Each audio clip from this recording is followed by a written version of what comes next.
오늘 저는 여러분과 함께 섬기는 삶이란 제목으로 언어를 나누겠습니다. 종이 주인을 섬기고 낮은 자가 높은 자를 섬기는 것은 통상적인 것이요 우스울 것이 없습니다. 그러나 예수님은 주인이 종을 섬기고 높은 자가 낮은 자를 섬기라고 말씀하셨습니다. 좀 이상스럽게 생각이 되지 않습니까? 주인이 종을 섬기고 높은 자가 낮은 자를 섬기라. 주님께서는 그렇게 말씀하시고 실천하여 보여주셨습니다. 섬기는 모범을 보이신 예수님 보면 요한복음 13장 1절로 5절에 6월절 전에 예수께서 자기가 세상을 떠나 아버지께로 돌아가실 때가 이런 줄 아시고 세상에 있는 자가 사람들을 사랑하실 때 끝까지 사랑하시니라. 마귀가 벌써 시몬의 아들 가룟 유다의 마음에 예수님을 팔 생각을 넣었더라. 저녁 먹는 중 예수는 아버지께서 모든 것을 자기 손에 맡기시는 것과 또 자기가 하나님께로부터 오셨다가 하나님께로부터 돌아가실 것을 아시고 저녁 잡으시던 자리에서 일어나 겉옷을 벗고 그 수건을 가져다가 허리에 두르시고 이에 대야에 물을 떠서 제 아들의 발을 씻기시고 그 두르신 수건으로 닦기를 시작하여 주님께서 이제 십자가에 못 박혀 돌아가실 시간이 점점 가까워 왔습니다. 그러므로 이스라엘 백성들에게는 가장 큰 페스티벌이 6월절입니다.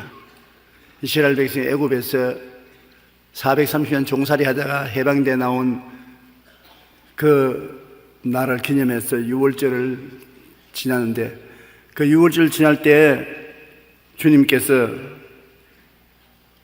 제자들에게 섬기는 것을 가르치셔야 하는 것입니다. 그게 통상적으로 섬기는 것을 주님께서 거역하시고 주님이 특별히 섬기는 새로운 예를 들어 말씀하신 것이 바로 종이 주인을 섬기고 높은 자가 낮은 자를 섬기는 것을 보여주신 것입니다. 예수님께서 친히 당신이 데리고 3년 동안 가르친 제자들의 발을 씻기는 것을 몸으로 보여주신 것입니다. 발은 삶의 행위를 상징합니다. 이스라엘 사람들은 샌들을 신고 먼지 일어난 길을 걸어가기 때문에 발이 더럽습니다.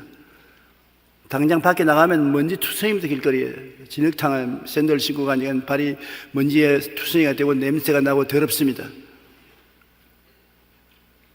이것을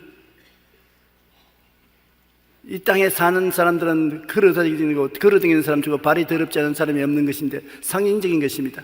발은 행위를 말하는 것이기 때문에 행위가 더럽지 않은 사람이 없다는 것입니다.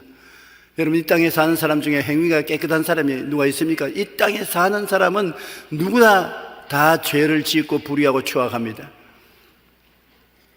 그러므로 발을 씻는다는 것은 주님께서 죄인의 죄를 용서해 주시고 씻어주는 것을 말하는 것입니다. 로마서 3장 10절에 의인은 없나니 하나도 없으며 라고 말했고 이사야 59장 12절에 이는 우리의 허물이 주의 앞에 심히 많으며 우리의 죄가 우리를 쳐서 정언하오니 이는 우리의 허물이 우리와 함께 있음이라 우리의 죄악을 우리가 아나이다. 이 세상에 사는 사람치고 죄를 짓지 않은 의인은 없는 것을 우리가 잘 알고 있습니다. 이 인간의 행위가 더러운 먼지와 티끌을 발로 더럽히는 것과 같아서 주님이 발을 씻겨준다는 것은 상징적인 것이고 실제로는 인간 행위의 죄악을 정결하게 씻어준다는 것을 의미하는 것입니다. 예수님께서는 십자가에 못 박여 인간의 두 종류의 죄를 씻기신 것입니다. 구약에 보면 제물이 있는데 속죄 제물이라는 것이 있고 속건 제물이라는 것이 있습니다.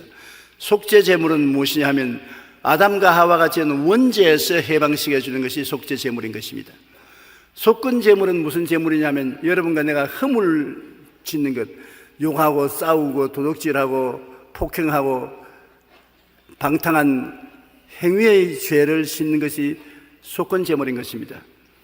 그러므로 속죄 제물은 그를 통해서 하나님 앞에 나갈 수 있는 길을 얻는 것이고 속건 제물은 거룩함을 얻어서 하나님 앞에 성령의 은혜를 받을 수 있는 길을 열어주는 것입니다. 히브리서 10장 10절로 14절에 보면 이는 뜻을 따라 예수 그리스도의 몸을 단번에 들이심으로 말미암아 우리가 거룩함을 얻노라.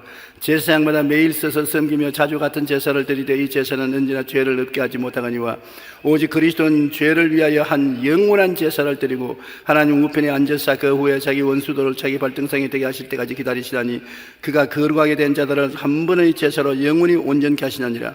구약시대는 매일같이 제사 드린 것입니다. 제사장이 매일같이 성전에서 백성들의 죄를 사하는 제사를 드리던데 예수님은 영원한 하나님이기 때문에 우리의 죄를 단 한 번에 영원히 청산해버린 것입니다. 영원이라는 것은 과거와 미래를 창조적으로 연결하는 것으로 시간이 없습니다. 예수님은 영원한 하나님이 육신을 쓰고 오시기 때문에 우리의 죄물이 되셔서 십자가에 못 박여 내가 다 이루었다 하셨을 때 그 보혈로 과거의 죄, 미래의 죄 합쳐서 영원히 우리 죄를 청산하는 제물이 되고 말았으므로 한 번 예수님 제물 드렸으니 더 이상 제물 드릴 것이 없습니다. 한 번으로 완성되고 오직 믿기만 하면 그 예수님의 보혈이 여러분 영원히 씻어버리는 것입니다. 한두 번 씻는 것이 아닙니다. 요사이 그런 것을 발견하면 굉장히 돈 벌 거예요. 매일같이 목욕탕에 들어가서 세수할 필요 없이 한 번만 하면 영원히 깨끗하더라고요. 아무리 먼지가 와도 붙지 못하고 떠나가 버리고 말고 깨끗해진다. 그러나 예수님은 그것을 가능케 했었습니다. 그렇기 때문에 오늘날 우리는 양이나 염소를 잡아서 속죄 제물, 속건 제물을 늘 드리고 하나님께 나가는 일이 없습니다. 영원히 예수님이 깨끗하게 했습니다. 옛날에는 하나님의 성소가 둘로 갈라졌어요. 성소가 있고 지성소가 있는데 성소에는 제사장이 이스라엘 백성들을 위해서 제사를 드려줄 때 지성소에는 1년에 한 번 피를 가지고 들어가고 못 들어갑니다. 그곳에 이렇게 두꺼운 천이 드리워 있어서 지성소는 못 들어갑니다. 지성소는 하나님이 계신 곳이기 때문에 들어가면 죽습니다. 대제사장이 1년에 한 번 피를 가지고서 들어가는 것입니다. 그런데 매년마다 피를 가지고야 지성소에 들어가서 이스라엘 전 백성의 죄를 사했는데 주님께서 십자가에서 내가 다 이루었다 하고 숨을 거두실 때 손을 안 댔는데 지성소의 휘장이 위에서부터 아래로 쫙 찢어져 버리신 것입니다. 그리고 사람들이 마음대로 들어갈 수 있게 되어버리고 말았던 것입니다. 예수님 이후로는 예수 그리스도의 피를 의지하면 하나님 앞에 마음대로 들어갈 수 있게 된 것입니다. 오늘 우리 하나님 앞에 지금 와 있어요. 하나님이 우리 가운데 우리가 하나님 앞에 와 있는 것입니다. 예수님의 피로 말미암아 막힌 담이 없어요. 이제 흐려졌습니다. 그러므로 예수 믿는 것이 위대한 것은 예수님이 영원한 제물이 되어서 우리의 죄를 영원히 우리의 허물을 영원히 청산해버려서 영원히 의롭고 영원히 거룩한 사람들이 되어버리고 마는 것입니다. 한번 따라 말씀해주세요. 나는 예수님 안에서 영원히 의롭게 되고 영원히 거룩하게 되었다. 이것을 선물로 주셨기 때문에 우리가 선물로 받고 그 다음에는 진짜로 의롭게 되고 거룩하게 되기 위해서 노력하고 애쓰는 것입니다. 예수님께서는 12제자 발을 씻길 때 차별 없이 씻겨주신 것입니다. 제자들 중에 12명 중에 착한 제자도 있어요. 그러나 베드로같이 변화무쌍한 사람도 있는 것입니다. 주는 그리스도시요 살아계신 하나님의 아들이니다고 큰 소리하고 예수님을 시인했다가 빌라도의 뜰에서 예수님이 시험당할 때 예수님 모른다고 3번이나 고개를 설레셨는데 나는 그 사람 절대 몰라요. 나하고는 상관없어요. 그렇게 변화무쌍한 제자도 있는가 하면 예수님이 먹이고 가르치고 사랑하고 돌봐준 가룟 유다 같은 제자는 예수님을 종의 돈을 받고 팔아먹은 사람이고 도마 같은 사람은 예수님이 부활했다 해도 나는 안 믿는다. 그의 손에 손가락 넣어보고 옆구리에 손을 넣어봐야 믿겠다고 불신앙한 제자들이 있고 희한한 제자들이 많습니다. 주님이 다 알고 계세요. 그런데 좋은 제자만 발을 씻겨준 게 아니라 착한 제자, 좋은 제자, 의심하는 제자, 배반하는 제자, 팔아먹는 제자까지 다 발을 씻겨주신 것입니다. 마가복음 10장 43절로 45절에 너희 중에는 그렇지 않을지니 너희 중에 누구든지 크고자 하는 자는 너희를 섬기는 자가 되고 너희 중에 누구든지 으뜸이 되고자 하는 자는 모든 사람의 종이 되어야 하리라. 인자가 온 것은 섬김을 받으려 함이 아니라 도리어 섬기려 하고 자기 목숨을 많은 사람의 대속물로 주려 함이라. 예수님이 오신 것은 섬기려 왔습니다. 예수님은 가는 곳마다 죄인을 찾아가서 죄를 용서해 주시고 병든 자를 찾아가서 고쳐주시고 배고픈 자를 먹여주시고 외롭고 슬픈 자에게 위로해 주시고 죽은 자를 살려주시고 하는 것마다 인류의 고통을 주님께서 대신 짊어지고 건져주고 소망을 주는 일을 하셨습니다. 것입니다. 예수님께서는 하나님의 아들이요 천지를 지으신 창조주인 것입니다. 그분이 피조물인 인간을 섬겼습니다. 그리고 인간을 위해서 제물이 되어 몸을 찢고 피를 흘려 십자가에서 돌아가신 것입니다. 예수님이 우리 보고 예수를 믿는 사람은 그러한 모범을 따라서 행하라는 것입니다. 높은 자가 낮은 자를 섬기고 의인이 죄인을 섬기고 먼저 믿은 자가 나중 온 사람들을 돌봐주고 섬기고 섬김을 받으려고 하지 말고 섬기는 자가 되라고 하는 것이 주님께서 우리에게 가르치시는 교훈인 것입니다. 그 섬기기 위해서는 사랑해야 되는 것입니다. 미운 사람 섬길 수가 없어요. 주와 선생이 되어 너희 발을 씻겼으니 너희는 차별 두지 말고 섬기는 삶을 살라고 말씀하신 것입니다. 요한복음 13장 12절로 15절에 그들의 발을 씻은 후에 옷을 입으시고 다시 앉아 그들에게 이르시되 내가 너희에게 행한 것을 너희가 아느냐? 너희가 나를 선생이라 또는 주라 하니 너희 말이 옳도다. 내가 그러하나 내가 주와 또는 선생이 되어 너희 발을 씻었으니 너도 서로 발을 씻어주는 것이 옳으니라. 내가 너희에게 행한 것 같이 너희도 행하여 하리 하여 본을 보였노라. 사랑하는 사람의 발 씻겨주라면 그건 아주 기분이 좋습니다. 얼마나 씻겨줄 수 있죠. 그러나 미운 놈 발 씻겨주는 것, 팔에 냄새나고 구리내 나는 미운 놈의 발을 무릎을 꿇고 앉아서 씻어서 타월로 닦아준다는 것은 참 힘듭니다. 그건 좀처럼 하기 힘들어요.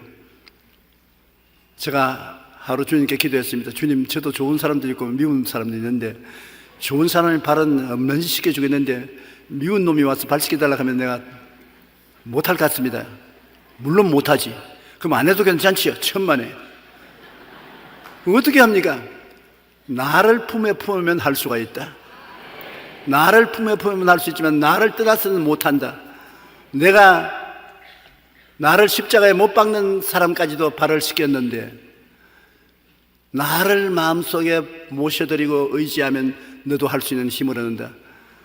그 다음부터 예수님을 구주로 모실 뿐 아니라 섬기는 몸으로 마음에 모시고 난 다음에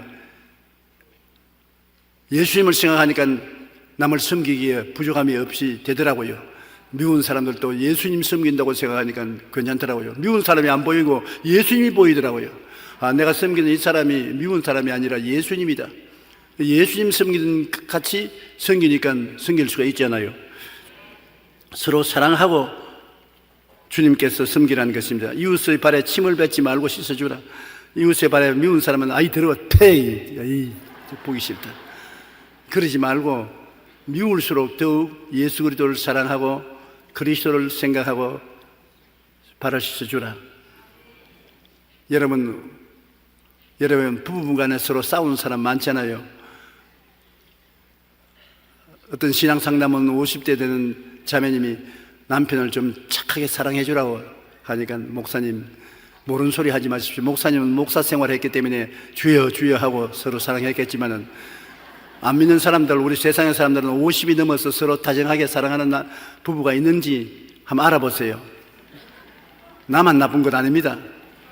그래서 자매님, 남편을 남편이라고 생각하면 미울 때도 많죠. 돈도 안 벌어오고 큰 소리만 하고 자꾸 봉사만 하라 하니까 밉지만은 예수 믿는 사람이 다른 것은 남편을 남편으로 보지 않고 예수님으로 보는 것입니다. 예수님이 구원하기 위해서 품에 안고 있는 사람으로 보기 때문에 예수님 품에 안겨서 예수님을 섬기려고 하고 보니 남편을 그냥 따라서 섬기게 되는 것입니다.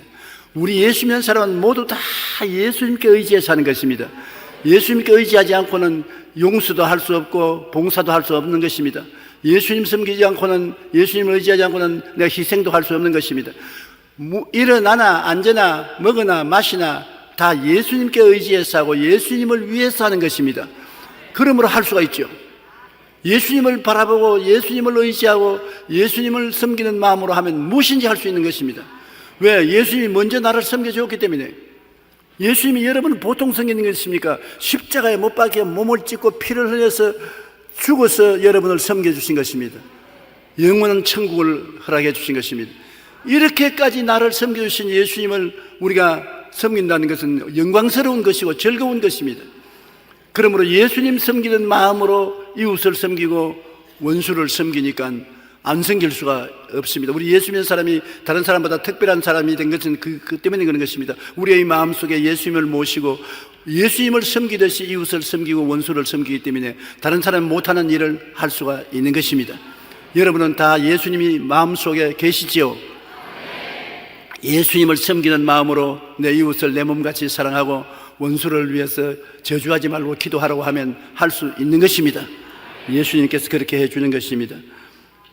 빌립보서 2장 1절로 7절에 그러므로 그리스도 안에 무슨 권면이나 사랑의 무슨 위로나 성령의 무슨 교제나 긍휼이나 자비가 있거든 마음을 같이하여 같은 사랑을 가지고 뜻을 합하여 한 마음을 품어 아무 일이든지 다툼이나 허영으로 하지 말고 오직 겸손한 마음으로 각각 자기보다 남을 낮게 여기고 각각 자기 일을 돌볼 뿐 아니라 또한 각각 다른 사람들의 일을 돌보아 나의 기쁨을 충만하게 하라. 너희 안에 이 마음을 품어라. 곧 그리스도 예수의 마음이니 그는 근본 하나님의 본체신 하나님과 동등됨을 취할 것으로 여기지 아니하시고 오히려 자기를 비워 종의 형체를 가지사 사람들과 같이 되셨다고 말한 것입니다. 하나님이 우리를 섬기기 위해서 사람이 되어서 오셨다는 것을 말하는 것입니다. 그런 겸손한 마음을 가지고 우리를 섬겨주신 것입니다.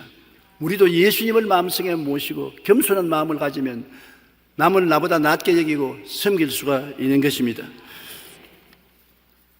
월리암 부스의 구세군이 이름을 날리기 시작했을 때 세계 도처의 남녀들이 구세군에 입대하기 시작한 것입니다. 월리암 루이스는 구세군을 창설하신 영국 사람인 것입니다. 온 세계가 그의 제자가 되기 위해서 영국으로 모여왔습니다. 한때 주교가 되려고 꿈꾸던 사무엘 브링클이라는 미국의 훌륭한 목사님이 대서양을 가로질러 미국에서 영국으로 건너왔습니다. 그러나 처음엔 부수사령관은 그의 입대를 못마땅히 내겠습니다. 구세군에 들어오는 것을 못마땅히 내겠습니다. 왜냐하면 그 사람은 어깨에 힘을 주고 나는 미국에서 그래도 종교적으로 아주 훌륭한 사람이야 존경받는 사람인데 구세군에 들어왔으니 나에게도 높은 계급을 주고 높은 자리에 줘야 될 것으로 생각하고 행동했기 때문인 것입니다. 그래서 구세군 월리암 부스 대장이 브랭크를 불러가지고서 당신은 너무나 오랫동안 지도자로서 군림해 왔습니다. 그로 말미암아 당신은 우리 구세군에 맞지 않은데 내가 시키는 일을 하면은 구세군 사관으로 만들어 주겠다고. 그럼 뭡니까? 당신 처음 할 일이 무엇이냐면 우리 구세군 사병들 구두를 닦는 일을 하십시오. 내가 구두를 닦아요? 내가 미국에서는 존경받는 목회자인데 그래 여기에 평신도 사관들의 흙 묻은 구두를 닦으란 말입니까? 구두를 닦을 수 있을 때 당신은 구세군 사관이 될 수 있고 구두를 닦지 못하면 구세군 사관이 되지 못합니다. 그러자 그는 고민을 했습니다. 내가 기껏 군 하나 닦기 위해서 대서양을 건너 꿈을 쫓아왔던 말인가 하고 생각했습니다. 그런데 그때 그가 고민을 하고 기도를 하니까 환상 중에 그 거칠고 무식하고 냄새가 나고 코린내가 나는 제자들의 발을 환상 가운데 봤어요. 잠시 후에 보니까 예수님께서 꿀 한 떠니만 그 냄새나는 발을 가슴에 안고 물로서 씻어서 닦는 것을 보여주셨습니다. 그래서 부스 대장이 자기에게 왜 사관들의 구두를 닦으라고 하는지 알게 되었습니다. 그는 기도하기를 주님 잠시 전에 내가 환상 가운데 보니까 그 냄새나는 제 아들의 발을 닦대군요. 그렇다면 이제 나는 저들의 구두를 못 닦을 리가 있겠습니까? 구두를 닦겠습니다. 자기 힘으로는 도저히 할 수 없는데 예수님이 하시는 것을 보고 예수님에 의지하니까 구두를 닦을 수가 있었습니다. 그 후에 브랭글은 기꺼이 그리고 사랑으로 동료들의 더러운 군화를 닦았습니다. 그때마다 청지기의 사명을 경험하게 되었습니다. 훗날 그는 구세군 최초의 미국인 사령관이 된 것입니다. 오늘 이 자리에 오신 성도 여러분, 높으신 보좌를 버리고 낮고 낮은 땅에 오신 예수님께서 씻어주신 발을 가지고 있습니다. 여러분 발을 한번 내려다 보세요. 예수님이 여러분 발을 씻어주신 것입니다. 왜냐하면 육신의 발이 아닌 영적인 발은 더 더럽지 않습니까? 죄를 짓고 불의하고 추악하고 버림을 받아야 마땅할 썩은 발인 것입니다. 그 예수님이 씻어주셨기 때문에 여러분, 예수님이 씻어준 발을 가지고 오늘 교회에 와서 앉아 계신 것입니다.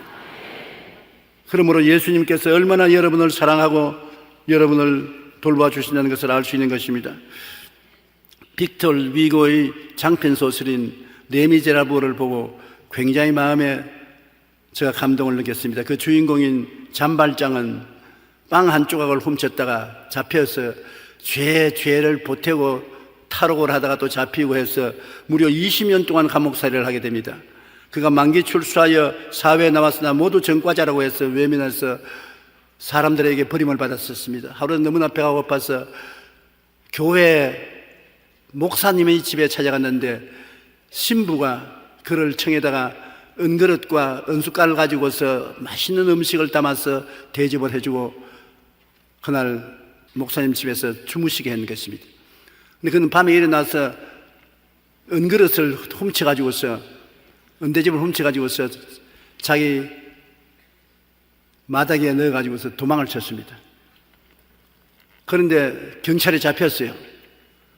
잡혀서 확정하기 위해서 목사님 집에 끌려왔는데 목사님이 반가워하면서, 아니, 내가 우리 집에 와서 당신 저녁 먹고 난 다음에 가서 팔아서 돈에 쓰라고 촛대도 은그릇도 다 줬는데 그걸 왜 그 말을 안 하고 그대로 가져왔냐고.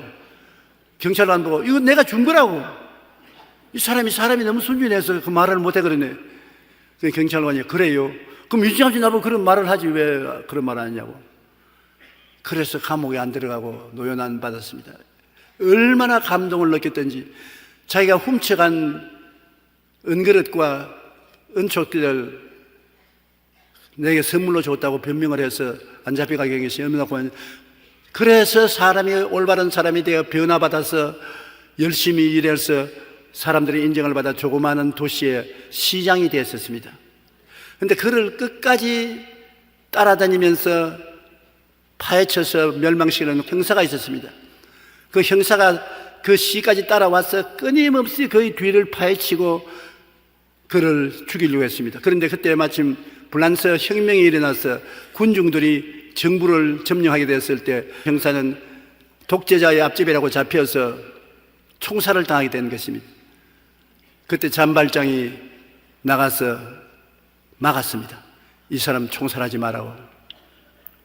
그 잔발장은 군중들이 지지를 받는 시장이기 때문에 청년들이 안 죽이고 놓아줬었습니다. 그 고베르 형사가 잔발장에 와서, 나는 당신을 잡으려고 한평생을 따라다니면서 당신의 죄가를 덜치웠는데 어째 당신은 나를 이렇게 놓아주니까 잔발장 하는 말이, 땅보다 바다는 넓지 않습니까? 땅보다 하늘은 더 넓어요. 그러나 그보다 더 넓은 것은 용서하는 마음입니다. 그 소설을 읽고 상당히 마음에 감동을 느낀 것은 사죄의 용서가 이 사람으로 하여금 시장까지 되는 훌륭한 사람으로 변화되고, 그 용서의 마음이 그 마음속의 역사에서 자기를 죽이려는 형사를 총살 현장에 가서 건져내어서 용서하고 살아날 수 있도록 만들어준 그러한 역사가 일어난다는 것입니다. 용서의 마음은 여러분 굉장히 힘이 있습니다. 여러분, 하나님이 우리를 용서해 주지 않았으면 우리는 우리 힘으로 여유롭게 될 수가 없는 것입니다. 우리의 죄는 도저히 우리 힘으로 청산할 수가 없어요. 용서해 주는 것, 이거 얼마나 좋습니까? 그런데 실제로 내가 용서받기는 좋아도 용서해 주라면 좀처럼 용서해 주지 못합니다. 복수는 복수로서 끝나지만 용서는 나를 살리는 데 구체적인 행위가 나타나는 것입니다. 내가 칼을 쓰면 다른 사람도 너에게 칼을 씁니다. 내 칼에 피를 묻히면 다른 사람도 너에게 칼을 대는 것입니다. 그러나 용서는 복수와 저주를 중지시키는 큰 힘이 되는 것입니다. 그 용서가 예수님의 십자가를 끌어안지 않고는 용서가 안 되는 것입니다. 쓴 물이 달아지는 것처럼 미움과 원한의 쓴 물이 십자가를 통해서 달아지는 것입니다. 용서한다고 그 사람은 도덕적으로 훌륭한 사람이고 위대한 사람이라고 생각하면 잘못입니다. 그 사람 위대하고 훌륭한 사람 아닙니다. 똑같은 사람입니다. 원한이 있고 슬픔이 있고 미움이 있는 사람입니다. 오직 다른 것은 십자가를 가슴에 끌어안았다는 것입니다. 예수님이 마음속에 들어오니까 용서 안 할 수가 없습니다. 내가 예수께 빚을 졌는데 다른 사람에게 빚을 요구할 수가 없지 않습니까? 예수님의 사랑을 받았으므로 내가 그 예수님의 사랑에 보답할 수 있는 마음을 가지고 용서를 하는 것입니다. 예수님께 죄와 허물을 사함받은 우리는 나를 미워하고 죽이려 하는 사람도 용서할 수 있는 관대한 마음을 예수님께로부터 받은 것입니다. 그러므로 모든 일에 예수님을 바라보고 예수님을 의지하십시오. 나의 힘과 능으로는 할 수 없는 것이나 예수님의 능력과 권세를 의지하면 능히 할 수 있는 것입니다. 가장 아름다운 것이 용서하는 마음인 것입니다. 용서하는 마음이 있어야 우리가 섬길 수가 있는 것입니다. 남편을 용서해 주십시오. 그리고 섬겨 주십시오. 아내를 용서해 주십시오. 부모를 용서해 주십시오. 자식을 용서해 주십시오. 이웃을 용서해 주십시오. 십자가를 바라보고 용서하는 그 마음이 가장 위대한 것입니다. 바다보다 넓고 하늘보다 넓고 가장 넓은 것이 용서하는 마음인 것입니다. 하나님이 예수님을 통해서 우리를 팔을 끌어내어서 안아주고 용서해 주는 것이니 얼마나 좋습니까? 죄를 짓고 불의하고 추악한 우리라도 아버지께로 나오면 아버지가 뛰어나와서 우리를 얼싸안고, 성경에 보면 탕자가 돌아올 때 제일 좋은 옷을 갖다 입혀라, 신발을 신겨라, 가락지를 끼워라, 송아지를 살찐 송아지를 잡아라, 죽었다가 살아났으면 이렇다가 얻었다고 좋아하는 것입니다. 용서입니다. 내가 하늘과 아버지께 죄를 지어 싸우니 아들의 일컬음을 받지 못하겠습니다. 나를 종중에 품꾼의 하나로 보아주소서. 그때 아버지가 그 냄새나는 아들의 목을 얼싸안고 눈물을 흘리면서 환영을 하고, 제일 좋은 것 갖다 입혀라, 신발을 씻겨라, 아들 된 모습으로 가락지를 끼워라, 그리고 살찐 송아지를 잡아라, 우리 먹고 즐기자. 용서입니다. 근데 형은 뭐라고 말했습니까? 집을 안 떠났다가 아버지 성경에 있는 영은 동생이 돌아왔다는 말 듣고서 밭에서 일하다가 나 집에 안 들어간다. 저 아버지의 재산을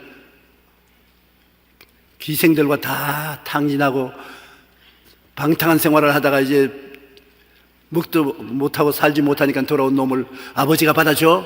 저런 놈하고 나는 같이 안 산다. 나는 집에 안 들어간다. 그 아버지가 나와서, 너는 오랫동안 나하고 같이 있으므로 이 집이 다 너 것이고 내 재산이 다 너 것 아니냐? 동생은 잃었다가 얻었으며 죽었다가 살아났으니 내가 저렇게 사랑하고 환영하는 것이 마땅하지 않느냐? 같이 들어오나? 안 들어가요. 못 들어가요. 용서하지 않는 사람은 천당도 안 들어갑니다. 천당에 아버지가 천당에 들어오너라 해도 율법주의자들은 나는 의롭고 거룩하고 깨끗하게 살았는데 왜 저 죄인들을 천당으로 데려옵니까? 죄인인데 난 안 들어갑니다. 죄인은 오히려 용서받아 천당에 들어가는데 의인들은 천당에 안 들어온다고 못 들어오는 것입니다. 그러므로 율법적인 심판을 하는 것은 참 비참한 것입니다. 남도 천당에 못 들어가게 하고 자기도 안 들어가는 것입니다. 그러나 용서는 과거를 다 청산해버린 것입니다. 새 출발하게 만들어주는 것입니다. 내 힘으로는 안 되지요.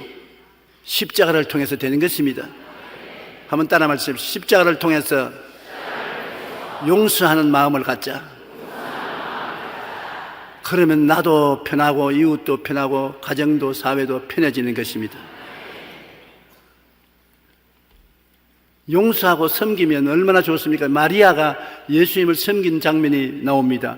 요한복음 12장 1절로 3절에 유월절 엿새 전에 예수께서 베다니에 이르시니 이곳은 예수께서 죽은 자 가운데 살리신 나사로가 있는 곳이라. 거기에 예수를 위하여 잔치할새 마르다는 일을 하고 나사로는 예수와 함께 앉은 자 중에 있더라. 마리아는 지극히 비싼 향유 곧 순전한 나드 한 근을 가져다가 예수의 발에 붓고 자기의 머리털로 그의 발을 닦으니 향유 냄새가 집에 가득하더라. 마리아와 마르다의 오라버니 나사로를 죽은 자 가운데서 예수님이 살리셨지 않습니까? 그 감격한 마음이 뿌리가 내려 있었습니다. 근데 마리아는 특히 예수님을 경배하고 사랑했습니다. 예수님이 이제 십자가에 못 박기 일주일 전에 베다니에 그들 집에 와서 대접을 받는데, 마르다는 열심히 부엌에서 음식을 준비하는데 마리아는 예수님 말씀을 듣고 예수님 앞에 나와서 나드 한 근의 옥합을 가지고 나왔습니다. 그 옥합은 돌로서 만든 옥합인데 단단한 옥합이고 거기에 나드 기름을 넣어서 밀랍으로 떼왔기 때문에 그릇을 깨뜨려야 향유가 부어 나올 수 있는 것입니다. 그런데 유대 나라에서는 그것이 결혼할 때 지참물입니다. 시집 갈 때 얼마나 나드 기름을 많이 가져가는가에 따라서 시집에서 평가를 해주는 것인데, 여기에 시집 갈 때 가려고 나드 기름을 300데나리나 되는 기름을 모았습니다. 300데나리나는 얼마냐면 그 당시에 노동자가 하루 일하는데 1데나리 받았습니다. 그럼 300데나리는 1년 내내 노동을 해서 받은 돈을 가지고서 산 것이 바로 나드 기름인 것입니다.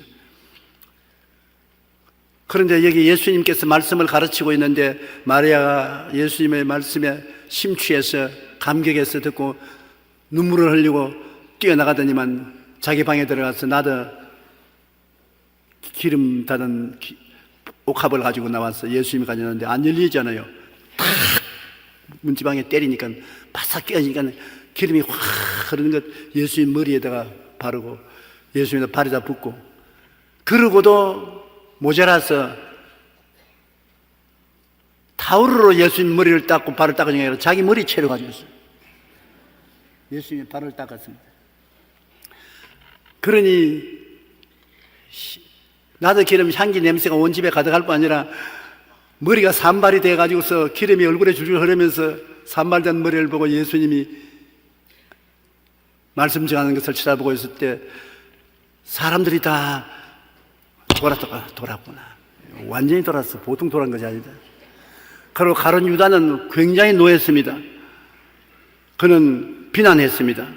요한복음 12장 4절로 8절에 보면 제자 중 하나로서 예수를 잡아줄 가룟 유다가 말하되 이 향유를 어찌하여 300데나리온에 팔아 가난한 자들에게 주지 아니하였느냐. 이렇게 말하면 가난한 자들을 생각함이 아니요 그는 도둑이라 돈깨를 맞고 거기 넣는 것을 훔쳐감이라. 예수께서 이르시되 그를 가만히 두어 나의 장래할 날을 위하여 그것을 간직하라. 가난한 자들은 항상 너희와 함께 있거니와 나는 항상 있지 아니하리라. 유대나라에는 사람이 죽으면 시체에다가 향유를 붓습니다. 그 예수님이 나는 일주일 후에 죽을 터이니까 나의 시체에 미리 향유를 부은 것으로 그 여자를 괴롭히지 말라. 내가 복음이 증거되는 곳마다 이 여자가 한 일이 증거되리라. 이 말은 제가 한 번 더 설교를 시간이 있으면 하겠는데, 예수님께서 이 마리아가 해준 이 행동에 얼마나 마음의 위로를 받았던지, 그 위로 때문에 십자가를 걸머질 수 있는 것입니다. 사람이란 위로가 필요해요. 위로가 필요 없는 사람 아무도 없어요. 저도 아주 낙심되고 어려울 때 성도들이 제게 편지 보내주고 전화해 주어서 격려할 때 얼마나 위로가 되는지 가슴이 상처가 나아요. 우리는 서로 위로해 주는 것이 필요한데, 예수님도 십자가에 못 박일 수 있는 것은 이 마리아의 옥합을 깨뜨려서 기름을 머리와 발에 붓고 머리채로서 그를 닦아준 그 섬기는 마음이 위로가 되어서 십자가를 걸머질 수 있었습니다. 어디 그 성경의 계명이냐? 여기 주님이 말하시면 내가 십자가에 간직하라. 가난한 자들은 항상 너희와 함께 있거니와 나는 항상 있지 아니하리라. 나의 죽는 날을 위해서 미리 예비해 주었다고 그는 말했었습니다. 그러면 죽는 날은 뭡니까? 십자가에서 죽은 것 아닙니까? 모두 다 예수님을 십자가에 못 박아서 외치고 그 제자들 다 도망치고 베드로는 모른다고 3번이나 부인하고 이 살벌한 가운데 그의 마음속에 위로가 되고 살아갈 용기와 힘, 십자가를 걸어질 힘이 생긴 것은 마리아의 생각인 것입니다. 어떠한 사람은 마리아가 육적으로 예수님을 사랑했다 했는데, 육적으로 사랑했으면 사랑했지 뭐 나쁠 게 뭐가 있습니까? 그렇잖아요.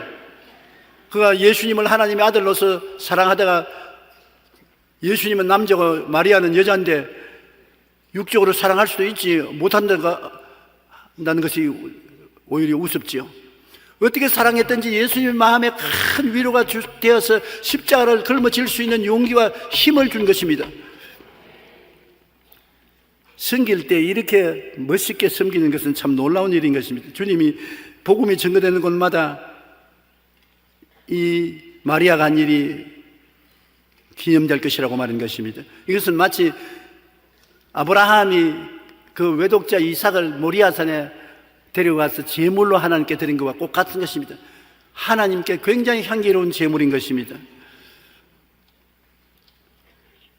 우리가 하나님을 섬길 때 마리아가 옥합을 깨뜨린 것처럼 우리 마음의 옥합을 깨뜨려야 돼요. 내 마음에 귀한 것을 가지고 섬겨야 되는 것입니다. 하나님을 섬길 때 내가 다 좋은 것은 다 감추어 놓고 버릴 것 가지고 섬기면 무슨 소용이 있겠습니까? 가장 좋은 것 가지고 섬겨야지요. 가룟 유다가 욕을 하니까 예수님께서 마리아 한 것은 잘했다 말했습니다. 그 어떤 낭비냐? 이런 낭비가 어디 있냐? 300데나리온을 가지고서 가난한 사람이 주었으면 좋겠는데 예수님께서는 마리아가 내게 잘해 주었다. 낭비가 두 가지 낭비가 있습니다. 하나는 못쓸 낭비가 있고 하나는 거룩한 낭비가 있습니다.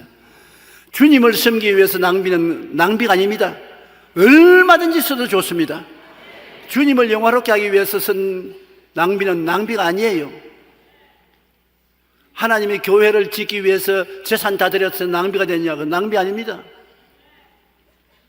내 청춘을 다 바쳐서 주님의 복음을 위해서 보내느냐? 그 왜 청춘을 낭비하느냐? 그 낭비 아닙니다. 거룩한 섬김인 것입니다. 반드시 주님께서 갚아주시는 것입니다. 마리아는 지극히 비싼 향유였고 순전한 나다 한 근을 가져다가 예수의 발에 붓고 자기의 머리털로 그의 발을 닦으니 향유 냄새가 집에 가득하더라. 이 향유 냄새가 집에 가득한 게 아니라 오늘날까지 가득해서 오늘 여의도 순복음교회 강단에서도 향유 냄새가 가득합니다. 예수님은 죽음을 앞두었는데 큰 위로가 되셔서 이 거룩한 낭비는 영원히 칭찬받을 것이라고 주님 말씀한 것입니다. 예수께서 이르시되 가만두라. 너희가 어찌하여 그를 괴롭게 하느냐? 그가 내게 좋은 일을 하였느니라. 가난한 자들은 항상 너희와 함께 있으니 아무 때라도 원하는 데 도울 수 있거니와 나는 너희와 항상 함께 있지 아니하리라. 그런 힘을 다하여 내 몸에 향유를 부어 내 장례를 미리 준비하였느니라. 내가 진실로 너희에게 이르노니 온 천하에 어디 가든지 복음이 전파되는 곳에는 이 여자가 행한 일도 말하여 그를 기억하리라 하시니라. 예수님께서 얼마나 감동을 느꼈던지 그 마리아의 거룩한 낭비라고 하는 헌신에 큰 힘을 얻어서 우리를 위해서 십자가를 걸머질 수 있는 능력이 있게 나타난 것입니다. 이것이 여러분 위로입니다. 위로를 받으면 힘이 생겨요. 우리 가만 보면 남녀 선교회 회원 여러분이 열심히 봉사합니다. 아침 새벽에 제가 아침 5시에 나오면 그때 벌써 저 길거리에 서서 안내하고 있어요. 이 추운데 돈을 받습니까? 선물을 받습니까? 그냥 열심히 주님을 사랑해 승인입니다. 이러한 분들에게 여러분 말 한마디가 얼마나 위로가 되는지 압니까? 아유 고맙습니다. 이 추운데 이렇게 돌봐주셔서 얼마나 고마운지 모르겠습니다. 마음이 찌릿해져요. 내가 더 섬겨야 되겠다. 말 한마디가 천냥 빚을 갚는다고. 제가 이번에 인도에 가서 무더운데 복음을 전가하니까 그 인도 사람들이 날 찾아와서 우리 인도를 잊지 않고 찾아와서 복음을 전해 주시니 너무나 감사합니다. 그 말 하는데 마음이 뜨거워지는 게 눈물이 나더라고요. 내가 젊음이 더 있었으면 더 인도를 위해서 섬겨야 되겠다는 마음이 생길 정도인 것입니다. 그것이 위로의 힘입니다. 부인 보고서 남편이 여보 집에서 얼마나 수고하고 내가 호강 모시게 해줘서 죄송하기가 짝이 없는데 지금이라도 돈 좀 벌면 호강 시켜줄게. 돈 못 버리건 못하지만 근데 말이나 그렇게 하니까 그 말이 얼마나 가슴이 찡합니까? 위로가 되고 섬기겠다는 힘이 생기는 것입니다. 남편도 한 가지요. 생존 경쟁에 어렵고 가족들을 돌봐야 되겠다고 애를 쓰고 힘을 쓰는데 자꾸 다른 사람 비교해서 내 친구의 남편은 이렇게 잘 보는데 당신은 이게 뭐냐? 이 쫄자 같은 남자, 당신에게 시집이 와가지고서 신세 고쳤다. 그렇게 말하면 집을 나가고 싶고 자살하고 싶습니다. 그러나 우리 때문에 고생을 하고 애쓰는 거 보면 너무나 마음이 안 됐습니다. 고맙습니다. 그저 우리는 아무것도 할 수 없으니 그저 위로의 말이나 해드리지요. 고맙습니다. 고맙습니다. 뭘 그래? 괜찮아. 다들 하는 고생인데 뭘 내라고 특별히 하나? 그러면서 야, 마누라 하나 잘 뒀다. 정말 고맙다. 마음의 용기와 힘이 생기는 것입니다. 위로 이거 잊지 마십시오. 적은 말 한마디가 큰 힘이 되는 것입니다. 뭐 내가 말 한마디 하는 것이 효과가 있겠냐? 효과가 있습니다. 여러분, 말 한마디에 위로가 큰 효과가 있는 것입니다. 불가능을 가능케 합니다. 예수님조차 위로받았는데요, 하늘과 땅을 지으신 예수님 창조주, 그가 마리아의 헌신적인 섬김에 위로를 받아서 십자가를 걸머질 수 있는 것입니다. 그러니 위로가 얼마나 힘이 있다는 것을 우리가 알 수 있는 것입니다. 우리들이 이 모든 사건을 통해서 배워야 할 일은 나의 삶과 죄와 허물을 피로 씻으신 주님의 은혜에 깊이 감사해야 되겠다는 것입니다. 예수님이 이 더러운 발을 씻긴 것은 바로 내 인생을 씻겨주는 상징인 것입니다. 에베소 2장 7절로 9절에 이는 그리스도 예수 안에서 우리에게 자비하심으로써 그 은혜의 지극히 풍성함을 오늘 여러 세대에 나타내려 하심이라. 너희는 그 은혜에 의하여 믿음으로 말미암아 구원을 받았나니 이것은 너희에게서 난 것이 아니요 하나님의 선물이라. 행위에서 난 것이 아니니 이는 누구든지 자랑하지 못하게 하려니라. 내 영혼아 야훼를 송축하며 그의 모든 은택을 잊지 말지어다. 하나님이 우리에게 미리 섬겨주었다는 것을 우리가 잃어서는 안 되는 것입니다. 하나님이 우리를 섬겨주셨기 때문에 우리도 섬기는 삶을 살아야 되는 것입니다. 나를 좋아하는 사람도 미워하는 사람도 차별하지 말고 섬겨야 되는 것입니다. 우리 기독교 신앙의 가장 중대한 것은 섬기는 것입니다.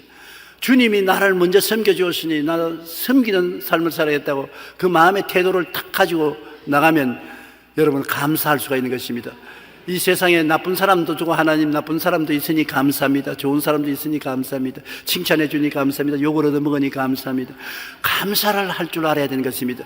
감사가 마음을 치료하는 것입니다. 마음의 밸런스를 잡아주는 것입니다. 누가복음 6장 27절로 32절에 보면 너희 원수를 사랑하며 너희를 미워하는 자를 선대하며, 참 힘들지 않습니까? 너희 원수를 사랑하며 너희 미워하는 자를 선대하며 너희를 저주하는 자를 위하여 축복하며 너희를 모욕하는 자를 위하여 기도하라.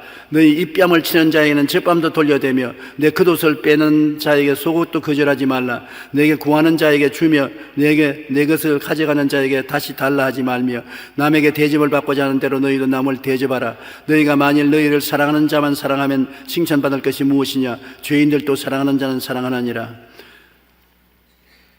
이렇게 하기 위해서는 내 힘으로는 안 돼요. 절대로 여러분 힘으로 원수를 사랑하느냐? 원수를 사랑하는 것이 아니라 원수를 미워하는 것입니다. 미워하는 자를 선대하냐?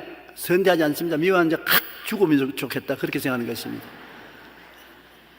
사람들은 다 같아요. 정도의 차이는 있지만은, 그러나 우리가 변화될 수 있는 것은 예수 그리스도의 십자가를 끌어안아야 변화되는 것입니다. 마라의 썬물이 어떻게 달아졌습니까? 나무 가지를 꺾어서 던지면 물이 달아진 것입니다. 우리 가슴에 십자가를 끌어안아서야 우리의 미워하는 마음이 달아지고 불쌍한 마음이 생겨나고 위로할 마음이 생겨나는 것입니다. 그러고 난 다음에 우리가 그 마음이 생겨날 때 항상 보태야 할 것은 감사한 말을 해야 하는 것입니다. 여러분, 환경이 굉장히 어려울 때 마음이 바로 안 잡힐 때 뭐가 마음을 바로 잡는지 압니까? 그저 감사합니다. 주여 감사합니다. 그저 감사합니다. 그저 감사합니다. 마음의 분노가 쳐올라오고 기도가 안 나올 때 그저 감사합니다. 감사합니다. 감사합니다. 감사가 여러분 우리 인간에게 혁명을 가져오는 능력을 베풀어 주는 것입니다. 감사하고 예수 십자가를 끌어안으면 그리스도를 통해서 변화된 역사가 일어나는 것입니다. 하나님의 성령이 예수님의 삶을 여러분 속에 나타내 주시는 것입니다. 예수 믿는 사람이 일반 사람하고 특별히 수양과 도덕으로 달라진 것이 없습니다. 십자가의 은혜로 달라지는 것이죠. 그러므로 그리스도의 신앙이라는 것은 우리가 하나님을 섬기되 전심을 다해서 십자가를 끌어안고 섬기면 하나님의 능력이 우리를 통해서 나타나서 우리도 이웃을 섬길 수 있는 힘이 생겨나는 것입니다. 주님은 우리를 항상 씻어주십니다. 회개로 주님 앞에 나오십시오. 주님 때문에 이웃을 사랑하고 발을 씻겨 주십시오. 아낌없이 주님께 내어놓고 헌신하면 그 향기가 천국에 사무치고 하나님을 기쁘시게 하는 것입니다. 섬기는 삶을 살면 주님께서 기뻐하시고 이웃이 기뻐하고 화목하게 되는데, 그 섬기는 삶을 어떻게 사느냐? 십자가를 끌어안지 않고는 섬기는 삶을 살 수가 없는 것입니다. 그러면 섬기는 삶을 안 살면 어떻습니까? 예수를 안 믿는 사람과 다른 것이 없습니다. 예수 믿는 사람이 안 믿는 사람과 다른 것은 섬기는 삶을 살기 때문에 다른 것입니다. 어떻게 섬기는 삶을 삽니까? 십자가를 끌어안고 나가 그리스도와 함께 십자가에 못 박히면 그리스도의 부활의 생명이 내 속에 들어와서 섬기는 삶을 살 수 있게 되는 것입니다. 오늘 당장 여러분 집에 돌아가면서 예수님 십자가를 바라보고 그리스도를 바라보고, 그 다음에는 집에 가서 남편 바라보고 아내 바라보고 자식 바라보고 부모 바라보고 이웃을 바라보십시오.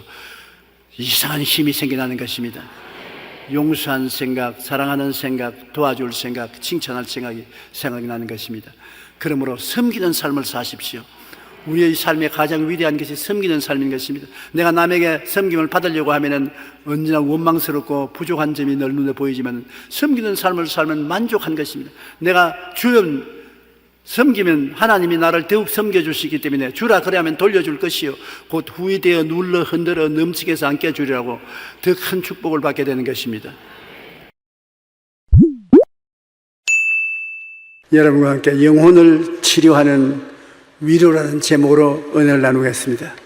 어린아기가 몹시 서럽게 울고 버둥대는 것을 엄마가 얼른 가서 어린아이를 가슴에 꼭 껴안고 젖을 물리고 등을 쓰다듬어 주고 엉덩이를 부드럽게 두드리며 아이고 내 새끼야, 이 자식아 왜 우냐, 몇 마디 위로를 해주면 어린아기의 울음은 구름이 빗긴 청명한 하늘같이 맑아지고 울음은 떡거치고 마는 것입니다. 사춘기의 아들, 딸들이 학교에서 친구들의 놀림과 괴로움을 당하면 반사적으로 사나워집니다. 그리고 집에 돌아와서는 부모와의 대화를 통해 학교에서 당한 고통을 풀어버려야 되는데, 그렇게 하지 않으면 자녀들이 점점 반항하고 불순종하고 포악하게 됩니다. 이처럼 인간의 영혼이 상처를 입으면 신속히 치료해야 됩니다. 그렇지 않으면 슬퍼지고 우울해지며 문제의 사람이 되고 반사회 반국가적인 인물이 되고 마는 것입니다. 몇 달 전 서울시청 안에 마음 약방이라는 것이 설치되었는데, 힘들고 고된 사람들이 위로를 주기 위한 마음 치유 자판기가 생겨났습니다. 사람들이 겪는 마음의 고통을 증상별로 분류하여 처방전을 제공하는데 500원을 넣고 자기에게 해당하는 증상을 누르면 거기에 맞는 처방전이 나옵니다. 그런데 사람들이 가장 많이 찾는 증상이 무엇인지 아십니까? 바로 미래 망막증이 제일 사나운 병입니다. 미래 망막증, 그 다음에는 꿈 소멸증, 이 두 가지가 제일 많이 나온답니다. 꿈이 없고 미래가 막막하여 힘들어하는 사람들이 많이 와서 그 자판기를 이용해서 위로의 말을 얻는다고 합니다. 나도 언제 시간 있으면 한번 가볼까 싶습니다. 그 자판기에 500원 주고 무슨 위로의 말을 해주는지 알아보고 싶습니다. 믿음, 소망, 사랑이 없는 곳에는 어디 가도 위로가 없습니다. 믿음이란 맡길 수 있는 것, 다시 말하자면 배신당하지 않는 사람을 말하는 것입니다. 우리가 이 세상에 살면서 무엇인지 마음을 털어놓고 말하고 맡길 수 있는 이러한 사람이 있으면 어려울 때 가서 이야기를 나누고 위로를 받을 수 있는 것입니다. 시편 55편 22절에 내 짐을 야훼께 맡기라. 그가 너를 붙드시고 의인의 요동함을 영원히 허락지 아니하시리라. 이렇게 든든히 믿을 수 있는 하나님이 계시기 때문에 그 하나님 앞에 나가서 온갖 호소를 다하고 마음을 비워놓을 수가 있습니다. 베드로전서 5장 7절에는 너희 염려를 다 주께 맡기라. 이는 그가 너희를 돌보심이라. 하나님께 맡기면 돌봐주시는 것입니다. 우리를 배신하지 않습니다. 오늘날은 배신이 얼마나 많은지 사람이 사람을 믿을 수가 없지 않습니까? 그런데 하나님은 배신하지 않고 끝까지 우리를 돌봐주시는 것입니다. 우리는 소망이 이루어진 모습을 바라보고 있습니다. 우리의 소망이 이루어진 그 모습이 좀 더 상세하게 말하면 꿈이라고 말하는 것입니다. 내 소망이 마음에 가득하고, 그러나 그 소망이 지금 이루어지지 않았어도 멀리 바라보면 이루어진 모습이 꿈으로서 찬란하게 우리를 기다리고 있는 것입니다. 시편 62편 5절에 나의 영혼아 잠잠히 하나님만 바라라. 물론 나의 소망이 그로부터 나오는도다. 우리 소망이 하나님께로부터 이루어진다는 것입니다. 시편 119편 49절로 50에 주의 종에게 하신 말씀을 기억하소서. 주께서 내게 소망을 가지게 하셨나이다. 이 말씀은 나의 고난 중에 위로라. 주의 말씀이 나를 살리셨기 때문인 것입니다. 주께서 내게 소망을 가지게 해주시고 그 말씀이 나의 고난 중에 위로가 된다는 것입니다.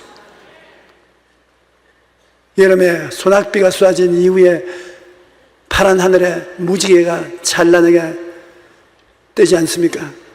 우리 소망은 비 내린 후에 하늘에 무지개처럼 꿈을 낳습니다.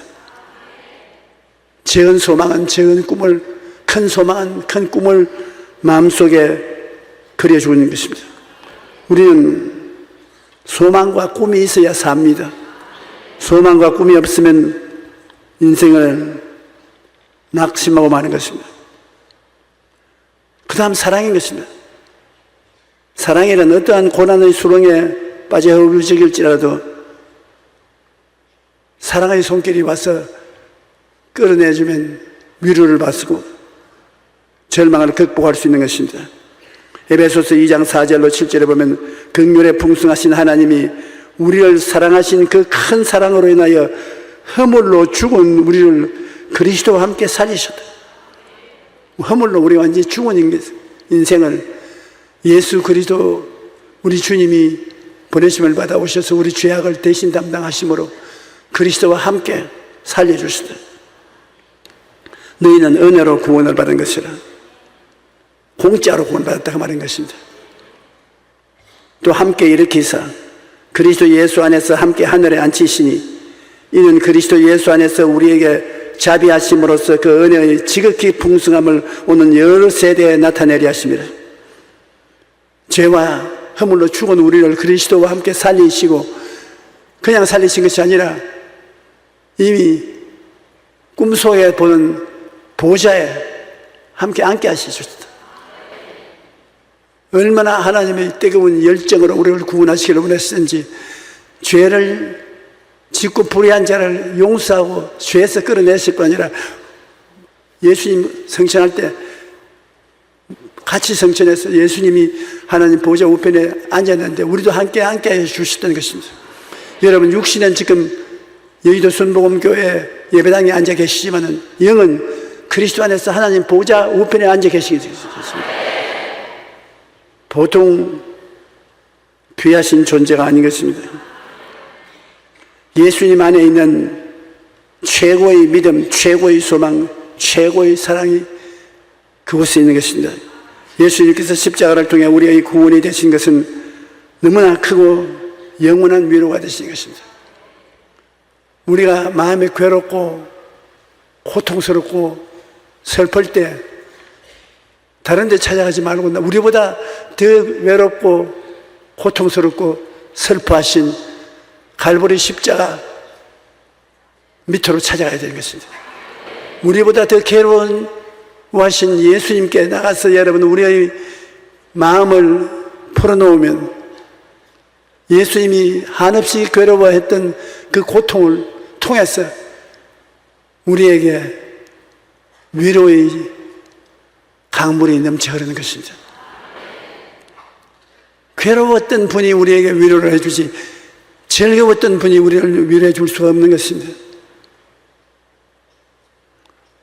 고린도후서 1장 5절에 그리스도의 고난이 우리에게 넘친 것 같이 우리가 받는 위로도 그리스도로 말미암아 넘치는도다. 우리가 세상에 살면서 괴로움이 많지 않습니까? 그 괴로움이 많으니까 그 괴로움을 우리보다 앞서 많이 당하신 예수님께 나가면 예수님 우리를 위로해 주신다는 것입니다.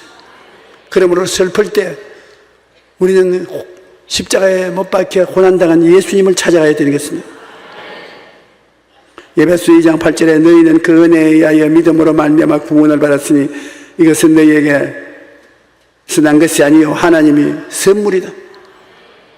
하나님은 예수 그리스도를 통해서 우리에게 선물로서 평안을 주시는 것입니다. 하나님은 성령을 보내주셔서 성령은 우리와 늘 함께 있습니다. 구약 4,000년 동안은 아버지가 일선에 서서 여러분을 돌봐주셨는데 그 다음 신약 2000년 동안은 시작의 33년 아들 예수님이 선두에 서서 일을 하셨으나 아들이 죽었다 부활하 성천하시고 난 다음엔 성령 보혜사가 오셔서 우리와 끊임없이 같이 계신 것입니다. 사람들은 성령을 기다린다고 하는데 성령을 기다리는 법이 없습니다. 성령은 여러분을 기다리고 있는 것입니다. 성령은 이 자리에 와 계시고 여러분 가는 데 따라다니신 것입니다. 그래서 여러분을 도와주시고 위로해 주시기를 원하시는 것입니다. 성령은 여러분에게 어찌한지 긍정적인 생각을 갖기를 원하고 놀라운 위로를 주기를 원하시는 것입니다. 잠언서 18장 14절에 사람의 심령은 그 병을 너기 이기려니와 심령이 상하면 그것을 누가 일으키겠냐. 사람의 심령이 상하면 좌절과 절망에 쓰러지고 마는 것입니다. 성령은 끊임없이 여러분을 위로해 주심으로 쓰러지지 않게 만들어 주시는 것입니다. 로마서 8장 26절로 27절에 이와 같이 성령도 우리 연약함을 도우시나니 우리는 마땅히 기도할 바를 알지 못하고 오직 성령이 말할 수 없는 탄식으로 우리를 위하여 친히 간구하시느니라.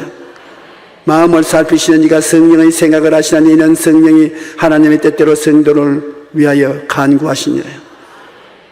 이와 성령은 항상 우리와 같이 계셔서 우리에게 위로와 힘을 주시고 우리가 기도할 줄 몰라서 하나님께 아뢰지 못한 것은 성령이 직접 하나님 앞에 아뢰어 주신다고 말씀하는 것입니다. 생각을 긍정적으로 하면 더 건강하고 장수하게 된 것입니다. 성령은 여러분에게 긍정적으로 생각하고 긍정적으로 말하게 하십니다. 그 긍정적으로 말하고 생각하면 여러분이 건강하게 살고 오래 산다는 것입니다. 영국의 런던 대학교 앤드류 스텝터 교수가 이끄는 연구팀이 8년 동안 약 7,000명의 사람을 대상으로 조사를 했는데 실제 자기 나이보다 늙었다고 생각하는 사람들이 실제 자기 나이보다 3살이 젊다고 생각하는 사람들보다도 1.5배나 더 많은 사람이 빨리 죽었습니다. 여러분 생각에 여러분 나이보다 나이를 많이 먹었다고 생각합니까? 내 생각에 한 60대는 사람이 마음속에 늘 70곡에 넘은 것 같다. 나 70이 된 것 같다.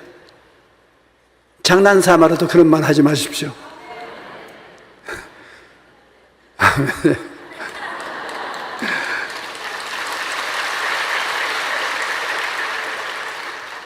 왜냐하면 자기 실제 나이보다 더 늙었다고 생각하는 사람이 자기 실제보다 나이가 덜 먹었다고 생각하는 것보다 1배 반으로 빨리 죽는다. 그런데 저는 가만히 저를 살펴보니까 저는 80이 됐는데 70밖에 안 된 것 같아요.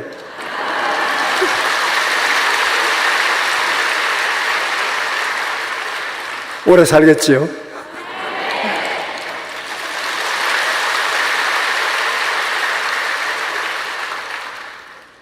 우리가 이하간 자기가 나이가 많이 들었다고 생각하면 안 됩니다. 잠언서 17장 22절에 마음의 즐거움은 양약이라도 심령의 근심은 뼈로 마르게 하느니라고 말하고 있습니다. 긍정적인 마음을 가지고 살 때 우리 마음도 몸도 건강해지는 것입니다. 생각을 긍정적으로 갖지 않으면 대단히 좋지 않은 일이 생기는 것입니다. 성령은 우리에게 기쁨과 감사로 삶을 다스리게 해주시는 것입니다. 데살로니가전서 1장 3절에 너희의 믿음의 역사와 사랑의 수고와 우리 주 예수 그리스도에 대한 소망의 인내를 우리 하나님 아버지 앞에서 끊임없이 기억합니다. 골로새 2장 7절에 그 안에 뿌리를 박으며 세움을 입어 교훈을 받아 되는 대로 믿음을 굳게 서서 감사함을 넘치게 하라. 우리가 하나님 아버지의 사랑과 소망과 믿음, 예수 그리스도의 사랑과 소망과 믿음, 성령의 사랑과 소망과 믿음을 모시면 기쁨과 감사로 삶을 살아가야 되는 것입니다. 우리는 모두 다 에베소 3장 12절 17절로 그의 영광의 풍성함을 따라 그의 성령으로 말미암아 너희 속사람을 능력으로 강건하게 하시며 믿음으로 말미암아 그리스도께서 너희 마음에 계시게 하시고 너희가 사랑 가운데 뿌리가 박히고 터가 굳어져서 씩씩하게 살아나가는 것입니다. 어떻게 해서 믿음, 소망, 사랑이 우리 속에 활동할 수 있느냐? 크게 소리를 내어서 믿습니다, 바랍니다, 기쁩니다. 소리를 내야 되는 것입니다. 우리가 속으로 숨어서 말하는 것도 효과는 있겠지만 소리를 내어야 하나님이 그것을 이루어 주시는 것입니다. 나는 기쁩니다. 나는 구름 무지개와 같이 아름다운 소망을 가지고 있습니다. 나는 평안합니다. 소망을 입술로 표현해서 남이 듣고 자기가 듣도록 해야 되는 것입니다. 입을 딱 다물고 있으면 안 됩니다. 하나님께서는 우리가 말하는 말을 기울여 듣고서 그대로 해 주시겠다고 하신 것입니다. 치료하는 말, 그렇지 않으면 썩게 만드는 능력이 말에 있는 것입니다. 말의 영향력과 관련해서 우리가 잘 아는 실험을 일본의 유명한 학자가 했지 않습니까? 밥을 떠서 상위에 얹어놓고 한 달 동안 밥을 보고 욕을 자꾸 하고 손가락질 했더니 한 달이 지나고 나니까 밥 전체가 곰팡이가 피어서 썩어 냄새가 난다. 그런데 그게 밥풀이 아니라 우리의 가족이나 친구를 보고 그렇게 비난하고 공격을 했으면 그 친구가 그 말을 듣고 마음속에 곰팡이가 피어서 아주 인격이 비뚤어지고 만다는 것입니다. 밥풀이 욕을 먹어 썩어버린 것처럼 우리의 나쁜 말을 듣고 가족이나 친구들의 속이 다 썩어버린 것입니다. 그러므로 친구를 향해서 부정적인 말을 하지 말아야 돼요.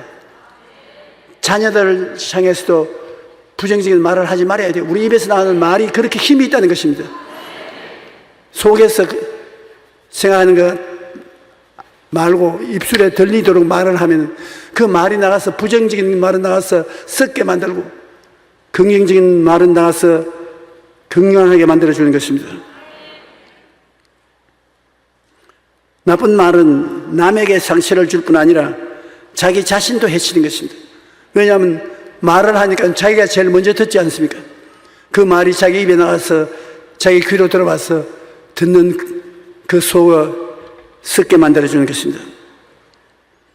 우리가 나쁜 말을 하면 나도 듣기 때문에 내 마음에도 곰팡이가 생겨나는 것입니다. 이와는 반대로 사람들을 격려하고 위로하는 말을 해주면 내 자신도 그 말을 듣고 함께 힘을 얻고 위로를 받게 되는 것입니다. 그러므로 남에게 설교하는 사람이 얼마나 좋습니까? 남에게 위로와 격려의 말을 해주면 그 사람도 위로와 격려의 말을 듣고 있을 뿐 아니라 자기 말에 자기도 격려가 되고 위로가 되는 것입니다. 내 좋고 다 좋은 것입니다. 위로는 힘들고 지쳐 곰팡이가 핀 마음을 치료해 주는 것입니다. 우리는 항상 주변 사람들을 위로하고 또 하나님께 감사의 찬양을 드려야 하는 것입니다. 그래야 여러분 너도 좋고 나도 좋고 다 좋은 것입니다. 우리 마음과 환경이 곰팡이가 없어지고 건강하게 되어서 영혼이 잘됨같이 범사에 잘되고 강건한 삶을 살게 되는 것은 하나님의 사랑과 예수 그리스도의 은혜, 성령의 위로를 우리가 소리를 내어서 말할 때 좋아지는 것입니다. 여러분, 가정이 늘 우울하고 가정의 분위기가 곰팡이가 배 있으면 소리 내어서 말을 합니다. 우리 집에 하나님이 계신다. 예수님의 보혈의 능력이 있다. 성령께서 계시니 우리는 기뻐할 수 있다. 그러면 분위기가 달라지는 것입니다. 집안의 분위기도 달라지고 내 마음의 분위기도 달라지고 친구들의 분위기도 달라지는 것입니다. 그러므로 입술에 말을 들리게 한다는 것은 굉장히 중요한 것입니다. 우리가 믿는 하나님은 위로의 하나님이신 것입니다. 하나님이 주시는 위로를 체험하면 어떤 환난도 극복할 수 있는 것입니다. 고린도후서 1장 3절로 4절 본문에 찬송하려다 그는 우리 주 예수 그리스도의 하나님이시여 자비의 아버지시여 모든 위로의 하나님이시며 우리의 모든 환난 중에서 우리를 위로하사 우리로 하여금 하나님께 받는 위로로서 모든 환난 중에 있는 자들을 능히 위로하시는 이시로다. 하나님은 분노와 질책하시는 하나님보다도 위로하는 하나님이에요. 우리에게 위로해서 마음의 치료를 받기 원하시는 것입니다. 이사야 49장 14절 하늘이여 노래하라 땅이여 기뻐하라 산들이여 즐거이 노래하라 야훼께서 그의 백성을 위로하였은즉 그의 고난당한 자를 긍휼히 여기실 것이라. 자기의 백성들을 위로하시고 고난당하는 자에게 긍휼히 여기심을 주시는 하나님이신 것입니다. 미국의 예일 대학교 교수였던 니콜라스 월트 스토프는 아버지의 통곡이라는 책을 적었습니다. 왜냐하면 그는 외아들을 가지고 있었는데 눈에 넣어도 아프지 않고 아브라함에게 이삭과 같은 아들이었습니다. 그런데 그 아들이 등산을 하기를 좋아했어요. 알프스 산을 등반하다가 그만 산에서 바위에 떨어져서 죽었습니다. 그 외아들이 죽었다는 소식을 듣고 난 다음 그 아버지가 얼마나 마음이 상해서 고통스러웠던지 잠을 못 자고 음식을 못 먹었습니다. 그래서 그는 신앙이 좀 타락했습니다. 아버지 하나님이 계시면 왜 내 외아들을 죽게 만드냐? 왜 나를 이렇게 슬퍼하시냐? 밤낮 울고 고통을 당하고 하나님을 원망했습니다. 근데 하루는 또다시 아들이 보고 싶어서 그냥 땅을 치고 울면서 하나님, 해도 너무합니다. 왜 내 외아들을 데리고 가십니까? 그런데 눈앞이 흐릿해지면 환상이 보입니다. 또 한 사람의 자기와 같은 아버지가 죽은 아들을 두고서 땅을 치고 울고 있어요. 그래 그 환상 가운데 가서 당신도 나갔군요 하고 쳐다보니까 누구겠습니까? 하나님 아버지였어요. 우리 하나님이 울고 있어요. 그러면서 울면서 자기를 보시고, 너도 아들이 죽어서 슬프지. 나도 내 아들을 십자가에 못 박아놓고 내가 얼마나 고통당한지 아느냐. 그래 그걸 보고 난 다음, 야, 내가 하나님을 원망했는데 하나님은 높은 보좌에 앉아서 좋은 일만 보고 있는 줄 알았다면 우리가 당하는 이 슬픈 일도 하나님도 같이 고통을 당하는구나. 자기의 슬픔을 치유받을 수가 있게 그때부터 하나님을 원망하지 않았다는 것입니다. 우리만 고난당하는 것이 아니라 하나님께서도 우리의 고통을 대신 짊어지고 고생하는 것입니다. 그 장면을 본 후 그는 하나님은 우리의 고통과는 무관하게 하늘에서 고고하게 존재하는 분이 아니라 우리와 동일하게 고통을 당하신 분이라는 사실을 알고 위로를 받았습니다. 마음이 치료함을 얻었습니다. 하나님은 우리의 고통을 다 아시고 위로해 주시는 분이신 것입니다. 하나님이 주시는 위로를 체험하면 우리는 어떠한 환난도 극복할 수가 있습니다. 그러므로 고통당할 때 예수님 십자가 밑에 나가서 예수님과 하나님 아버지를 바라보면 여러분에게 넘치는 위로를 주시는 것입니다. 기독교는 화해와 위로의 종교인 것입니다. 골로새 1장 20절에 그의 십자가의 피로 화평을 이루사 만물 곧 땅에 있는 것이나 하늘에 있는 것이 그로 말미암아 자기와 화목하게 되기를 기뻐하십니다. 요한일서 4장 10절 11절에 사랑은 여기 있으니 우리가 하나님을 사랑한 것이 아니요 하나님이 우리를 사랑하시고 우리 죄를 속하기 위하여 화목 제물로 그 아들을 보내셨음이라. 사랑하는 자들아, 하나님이 같이 우리를 사랑하셨은즉 우리도 서로 사랑하는 것이 마땅하다. 우리가 하나님을 사랑한 것이 아니라 하나님이 먼저 우리를 사랑하셨고 사랑하고 있는 것입니다. 지금도 하나님이 우리를 사랑하고 계십니다. 그러므로 우리가 하나님의 사랑을 가슴에 받아들여야 되는 것입니다. 기독교는 위로의 종교인 것입니다. 유명한 과학자, 원래 교회에 대해서 매우 비판적인 사람이었습니다. 그런데 독일이 히틀러 치하에 들어가서 고통당할 때 한 가지 놀라운 사실을 목격했습니다. 역사의 암흑기에 진리를 포기하지 않고 백성들을 위로하는 놀라운 공동체를 구하는데 그것이 바로 교회였습니다. 그는 이런 글을 남겼습니다. 나는 종종 교회를 조롱했다. 그리고 교회를 과소평가했다. 그러나 내 조국이 짙은 어둠 속에 있을 때 내가 기대했던 대학도 침묵하고 언론조차 침묵을 지켰다. 그러나 진리를 말한 유일한 공동체가 있는데 그것이 바로 교회였다. 나는 빛을 발하는 교회를 향해서 새로운 애정을 가지게 되었다. 우리 역사에 있어서 일정 36년 동안 우리 민족이 대시련을 겪을 때 다 입을 다물고 고요했으나 교회만 바른 말을 해서 큰 고통을 당했으나 민족을 위로하는 위로가 되었던 것입니다. 우리는 전쟁으로 인해 민족적인 순환과 모진 고통의 역사 속에서 하나님의 은혜로 오늘날 이렇게 잘 살 수 있게 된 것입니다. 이제는 고난당하는 나라에 도움의 손길을 베풀어주고 위로를 나누는 선한 사마리아인이 되십시다. 우리는 예수를 믿고 사랑과 위로를 받았은즉 우리는 이웃을 비평이나 비난하지 말고 위로를 하십시다. 사랑과 위로를 하면 이웃도 살고 우리도 살아갈 수가 있는 것입니다. 신앙이란 다른 특별한 비밀이 있는 것이 아닙니다. 예수 그리스도의 십자가를 통하여 우리에게 위로를 주시는 아버지를 모시고 위로를 주시는 아들 예수님과 함께 감사 찬송을 드릴 때 그것이 우리의 신앙이 되는 것입니다. 어두움에는 빛이 있다는 제목으로 말씀을 나누고자 합니다. 오늘은 종려 주일입니다.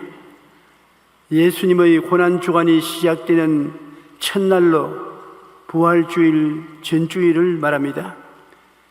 예수님께서 예루살렘 성에 입장하실 때 사람들이 종려나무 가지를 꺾어서 흔들고 그 나귀의 발 아래 깔고 온갖 환영을 다 했었습니다. 군중들의 환영이라는 것은 어마어마합니다. 이번에 제가 대만에 갔을 때도 공항에서부터 시작해서 숙소까지 줄을 서서 환영을 하는 것을 보고 예수님이 종려주일에 얼마나 큰 환영을 받으셨을까 상상을 해보았었습니다. 그렇게 환영을 하던 그들이 한 주일 만에 마음이 탁 돌아서 가지고서 손에 종려나무 가지를 가지고 우리의 왕이라고 환영을 하던 그들은 저를 십자가에 못 박으소서 고함을 쳤습니다. 아무리 사람의 마음이 조석변이라고 하지만은 너무나 비참합니다. 바로 한 주일 만에 사람 마음이 그렇게 달라질 수가 있어요. 그래서 사람들은 말하기를 사람은 믿을 것이 못 된다. 사랑은 하더라도 믿지는 말아라. 사랑은 허다한 허물을 덮으면서 사랑하니까 내가 손해를 봐도 사랑하지요. 그러나 믿는 것은 불신을 당하면 다 빼앗기고 마는 것입니다. 그렇기 때문에 여러분 많은 사랑을 하십시오. 그러나 믿지는 마십시오. 믿으면 마음속에 큰 시련을 겪게 되는 것입니다. 종려나무 가지를 가지고 백성들은 길거리에 서서 외쳐 말하기를 호산나 찬송하리로다 주의 이름으로 오시느니 곧 이스라엘의 왕이시여라고 호함을 쳤습니다.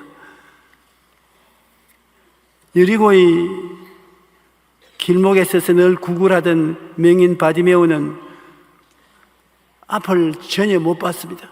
그런데 그 소원은 눈을 떼는 것이 간절한 소원이었습니다. 그런데 하루 수많은 군중들이 그 앞을 지나가면서 수군거리는 소리를 들으니까 예수님이 지나가는 것입니다.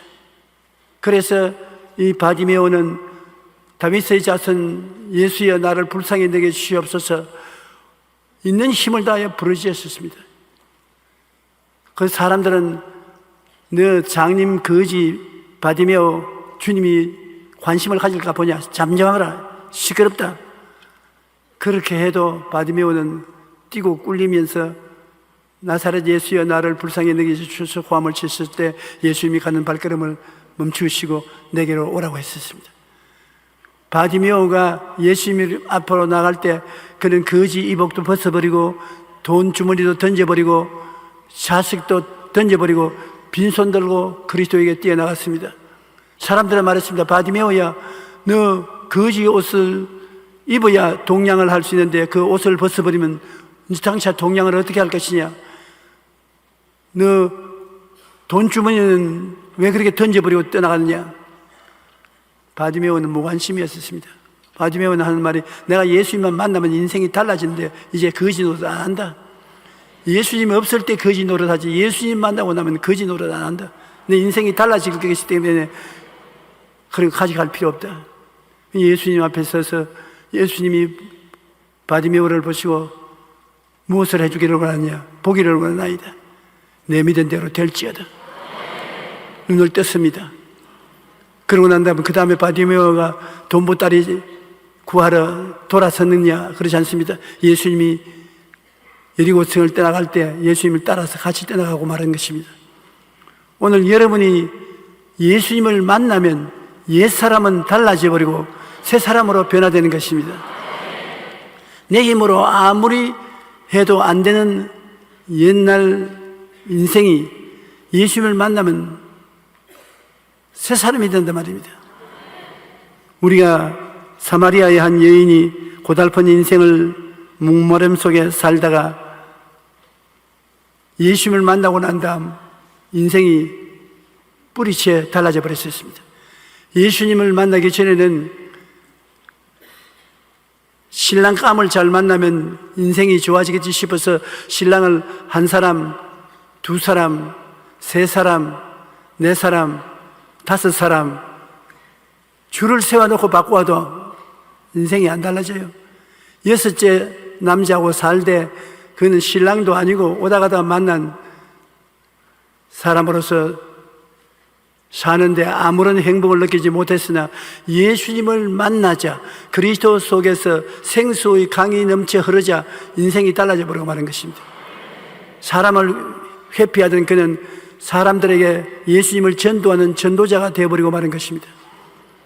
여러분이 내가 인생을 살면 이렇게 희망이 없이 목적도 없이 살아갈 수 있겠나 단식하겠지만은 인간의 힘으로 안 달라져요. 애를 쓰고 힘을 써도 안 달라집니다. 예수님을 만나면 그리스도는 여러분을 근본적으로 다른 사람으로 만들어버리고 마는 것입니다. 성경에는 예수님을 만난 수많은 사람들의 자유와 해방을 얻은 이야기가 기록되어 있습니다. 그들은 신분도 다르고 각기 처한 상황도 달랐지만 예수님을 만나자 자기는 어두움의 세계 속에서 빛으로 나오고 말았습니다. 여러분이 어두움에 처해서 살고 있더라도 예수를 만나면 빛의 세계로 나가게 되는 것입니다. 그러므로 우리는 결코 낙심하지 말아야 될 것은 우리 인생을 사는 동안 달라질 수 없다고 생각하는 것은 잘못 생각인 것입니다. 여러분, 우리는 달라질 수 있습니다. 영혼이 잘됨같이 범사에 잘되며 강건하고 생명을 얻되 풍성히 얻는 사람으로 달라질 수 있는 것은 예수님이 계시기 때문인 것입니다. 인생을 사는 동안에 가장 중요한 것이 예수님을 만나는 것입니다. 예수님을 만나고 나면은 안 달라질 수 없어요. 다른 사람이 되어가는 것입니다. 이 땅의 삶뿐 아니라 영원한 삶이 달라지게 되는 것입니다. 오늘 우리 여러분이 예수님이 계신 곳에 왔습니다. 교회는 예수 그리스도의 몸입니다. 예수 그리스도의 성령이 이 자리에 와 계신 것입니다. 예수님은 우리를 만나기를 원하는 것입니다. 우리도 예수님을 만나고 싶어서 왔습니다.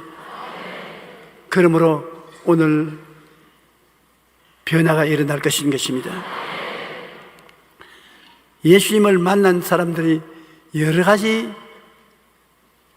수단과 방법을 통해서 예수님을 만났는데 제일 좋은 방법은 아주 조용하고 잠잠하고 아무 사람들의 회방을 받지 않은 그런 가운데서 내가 예수님과 만날 수 있으면 제일 행복합니다. 성경에는 그렇게 예수님을 만난 사람들이 많이 있습니다. 예수님을 만나러 왔을 때 성령이 반드시 감화를 주시는 것입니다. 여러분, 예수님은 성령님을 통해서 우리에게 당신을 나타내시는 것이기 때문에 예수님을 만나러 오면 반드시 성령이 여러분을 이끌어 주시는 것입니다. 이스라엘의 선생이요 존경을 받는 니고데모라는 사람도 그는 나이가 수월찮게 많게 되었음에도 불구하고 예수님 만나기를 원했습니다. 바리새 교인이요 유대인들 가운데서는 상당히 존경을 받는 선생님인데 예수님을 결코 만나야 되겠다는 소원이 있었습니다. 왜냐하면 예수님은 하나님께로 오신 분이 아니고는 도저히 하시는 일을 다른 사람들은 할 수가 없는 것을 알았었습니다. 그러므로 예수님 하시는 것을 보면 하나님께로부터 온 사람이 틀림이 없으니 왜 왔는지 알아보기 위해서 찾아가야 되겠다. 하룻밤에 캄캄하며 어두울 때 사람들이 옆에 사람을 분별할 수 없을 때 그는 일어나 예수님이 계신 곳으로 찾아갔습니다. 예수님 앞에 나서서 주님은 틀림없이 하늘에서 내려오신 분입니다. 하나님이 보내신 분이 아니면 이렇게 위대한 일을 행할 수가 없습니다. 그 예수님께서 가만히 쳐다보시고 난 다음에 고개를 슬렁슬렁 흔들면서 사람이 거듭나지 아니하면 하늘나라를 볼 수 없고 거듭나지 아니하면 나를 알아볼 수도 없다고 말씀하니까 깜짝 놀라고, 아니 어떻게 내가 거듭날 수 있습니까? 나같이 나이가 많은 영감이 우리 어머니 뱃속에 들어가서 다시 나와야 된답니까? 예수님이 그런 게 아니라, 거듭난다는 것은 그렇게 거듭나는 것이 아니라 물과 성령으로 거듭나는 것이다. 물은 회개를 말합니다. 살아가던 생을 방향을 바꾸는 회개를 하면, 그 다음 성령께 의지하면 성령께서 너희 속에 들어와서 거듭나게 만들어 주신다. 육으로 난 것은 육이기 때문에 육을 가지고서 아무리 하늘나라를 알라도 알려지지 않는다. 예수 안 믿는 사람이 학문적으로 연구해서 육신의 지혜와 총명, 모략과 재능을 통해서 하나님을 알려고 아무리 애를 써도 알려지지 않는다. 하늘나라는 성령님께 휩싸여서 우리에게 들어오는 것이지, 우리가 지혜와 총명으로 계산해서 알 수 있는 하늘나라가 아닌 것입니다. 물로 회개를 하고 우리가 잘못한 것을 씻고, 그 다음에 하나님 성령으로 계시를 주기를 기다리면 성령이 오셔서 하늘나라를 여러분에게 비춰주는 것입니다. 물과 성령으로 거듭나게 되는 것입니다. 성령이 오셔서 비로소 우리가 도저히 육신으로는 깨달을 수 없고 알 수 없는 하늘나라를 여러분에게 보여주시는 것입니다. 아름답고 조용한 중에 미풍같이 스치며 지나가는 은혜의 성령으로 깊이 우리가 감동을 받아 예수님을 구주로 깨닫고 믿고 영접하여 구원의 은혜를 체험하게 되는 것입니다. 고요하고 잠잠하고 평안하게 예수님을 만난 사람들이 있고, 또 어떤 사람들은 태어날 때부터 집에 예수님을 잘 믿는 전통을 가진 집에서 태어나므로 어려움 없이 예수님을 만나는 사람이 있습니다. 믿음의 가정에서 주님을 만나게 된 사람들이 많이 있습니다. 집안 대대로 이어오는 믿음의 전통에 쌓여 어려움 없이 주님을 믿고 구원을 받습니다. 나는 우리 부모님과 우리 형제들이 예수를 믿게 된 것을 보게 될 때, 나처럼 폐병이 걸려서 피를 토하고 거꾸로 지고 좌절하고 절망하는 그런 체험 없이 내가 예수를 믿고 나니까 내 속에 들어온 예수님은 내 마음만 점령한 것이 아니고 우리 아버지, 어머니, 형제, 자매들 마음에 다 녹구를 해서 성령이 들어와서 온 식구를 다 전도해서 믿게 만들어 주신 것입니다. 나는 그걸 보고 이렇게 쉽게 예수를 믿느냐, 참 이해하는 일이다. 성령께서 역사하시면 어렵지 않게 구원을 다 받게 되는 것입니다. 우리 9 형제간들이 한 사람도 빠짐없이 다 예수님을 구주로 모시고 주님을 사랑하고, 그 중에 내 동생 조용목 목사님은 안양에서 목회하고 있지만 교회를, 지금 나보다 더 큰 교회를 짓고 나보다 더 목회를 잘하고 있습니다. 그 하나님께서 성령으로 역사하시면 사람이 상상할 수 없는 일을 행하시는 것입니다. 하나님과 만남으로 이루어지는 것입니다. 그래서 저는 하나님께 요사이는 늘 감사한 것은, 우리 부모님은 하늘나라에 올라가서 하나님과 함께 계시니 감사하니와, 우리 형제들, 지상에 있는 형제들이 예수를 만나서 예수님의 인도를 따라서 살고 있는 것을 보게 될 때 감사히 말로 다 할 수 없습니다. 만일 우리 형제 중에 누나나 동생이나 안 믿고서 나이가 늙어서 세상을 떠나게 된다면 제가 그 책임을 어떻게 감당하겠습니까? 그러나 우리 누님은 80이 넘은데도 불구하고 지금 춤추고 있지 않습니까? 권사 춤추는 거. 얼마나 하나님께 감사한지 모르겠습니다. 그러므로 성령이 오시면 이런 기적을 행하는 것입니다. 내가 직접 성령을 만나기는 힘들지만은 이미 예수를 믿는 집안에 태어나서 그 집안에 사는 사람들은 성령께서 역사하고 계신 그대로 예수님을 믿어서 새 사람이 될 수가 있는 것입니다. 로마서 10장 9절로 10절에 보면 내가 만일 내 입으로 예수를 주로 시인하며 또 하나님께서 그를 죽은 자 가운데서 살리신 것을 내 마음에 믿으면 구원을 받으리라. 사람이 마음으로 믿어 의에 이르고 입으로 시인하여 구원에 이르느니라. 마음속으로 믿고 입술로서 예수님이 주님이라고 고백을 하면 구원을 받아요. 무슨 의식과 형식을 다해야 구원받는 것이 아닙니다. 여러분이 좋은 일을 많이 해야 구원받는 것이 아닙니다. 좋은 일을 많이 해서 구원받을 사람은 한 사람도 없습니다. 그러나 예수 그리스도께서 이 땅에 하나님 아들로 오셔서 나를 위하여 십자가에 못 박혀 몸짓고 피 흘려 죄를 청산하시다는 것을 마음으로 믿고 입술로 예수님은 나의 구주가 되신다, 예수님은 날 위해서 보혈을 흘려서 나를 구원해 주셨다 믿습니다. 그러면 여러분의 이름이 생명책에 기록되는 것입니다. 천국 가게 돼요. 그러므로 예수 믿는 사람은 마지막 순간 안 믿다가 죽음의 순간에 예수님을 구주로 입으로 시인하면 구원을 받는 것입니다. 이렇게 구원받는 길을 간단하게 열어놓은 것은 우리 하나님이 우리를 얼마나 사랑한다는 것을 보여주신 것입니다. 요한복음 1장 12절로 13절에 영접하는 자 곧 그 이름을 믿는 자들에게는 하나님의 자녀가 될 권세를 주셨으니 이는 혈통으로나 육적으로나 사람의 뜻으로 나지 아니하고 오직 하나님께로부터 난 자들이니라. 혈통이 좋아서 구원받는 것도 아니고 우리가 결심을 해서 구원받는 것도 아니고 사람의 생각으로 구원받는 것이 아니라 그냥 하나님이 예수님을 구주로 보내주신 것을 내가 믿기만 하면 구원받는 것입니다. 오늘 예수님을 구주로 믿으시면 아멘 하십시다. 그러면 여러분은 구원을 받은 것입니다. 그러므로 가족의 아버지, 어머니, 형제들이 다 예수를 믿는 그런 가정에서 태어나서 자연적으로 가정 예배를 드리고 부모님 손잡고서 교회에 나가며 복음 말씀을 듣고 성령의 감동을 받아서 예수를 만날 수 있는 그런 운명이 평탄한 사람도 있습니다. 그러나 여러 가지 고난을 통해서 주님을 만나는 사람도 많이 있습니다.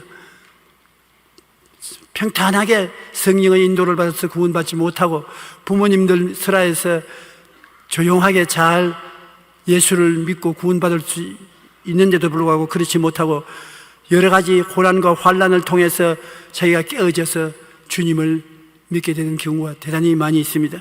여러분은 어떻게 해서 예수를 믿게 되는지 모르겠지만 오늘날 대개 세상에 사는 사람들은 죄책과 정죄의 절망, 허무와 무의미의 절망, 죽음과 무의 절망 가운데서 고통을 당하다가 마음문을 열고 예수님을 구주로 모시고 문제가 해결되어서 영생을 얻는 사람들이 많이 있습니다.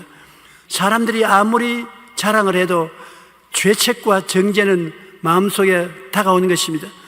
하늘에 천둥벼룩이 치면은 온 세상 사람 마음이 다 하나가 된다는 것입니다.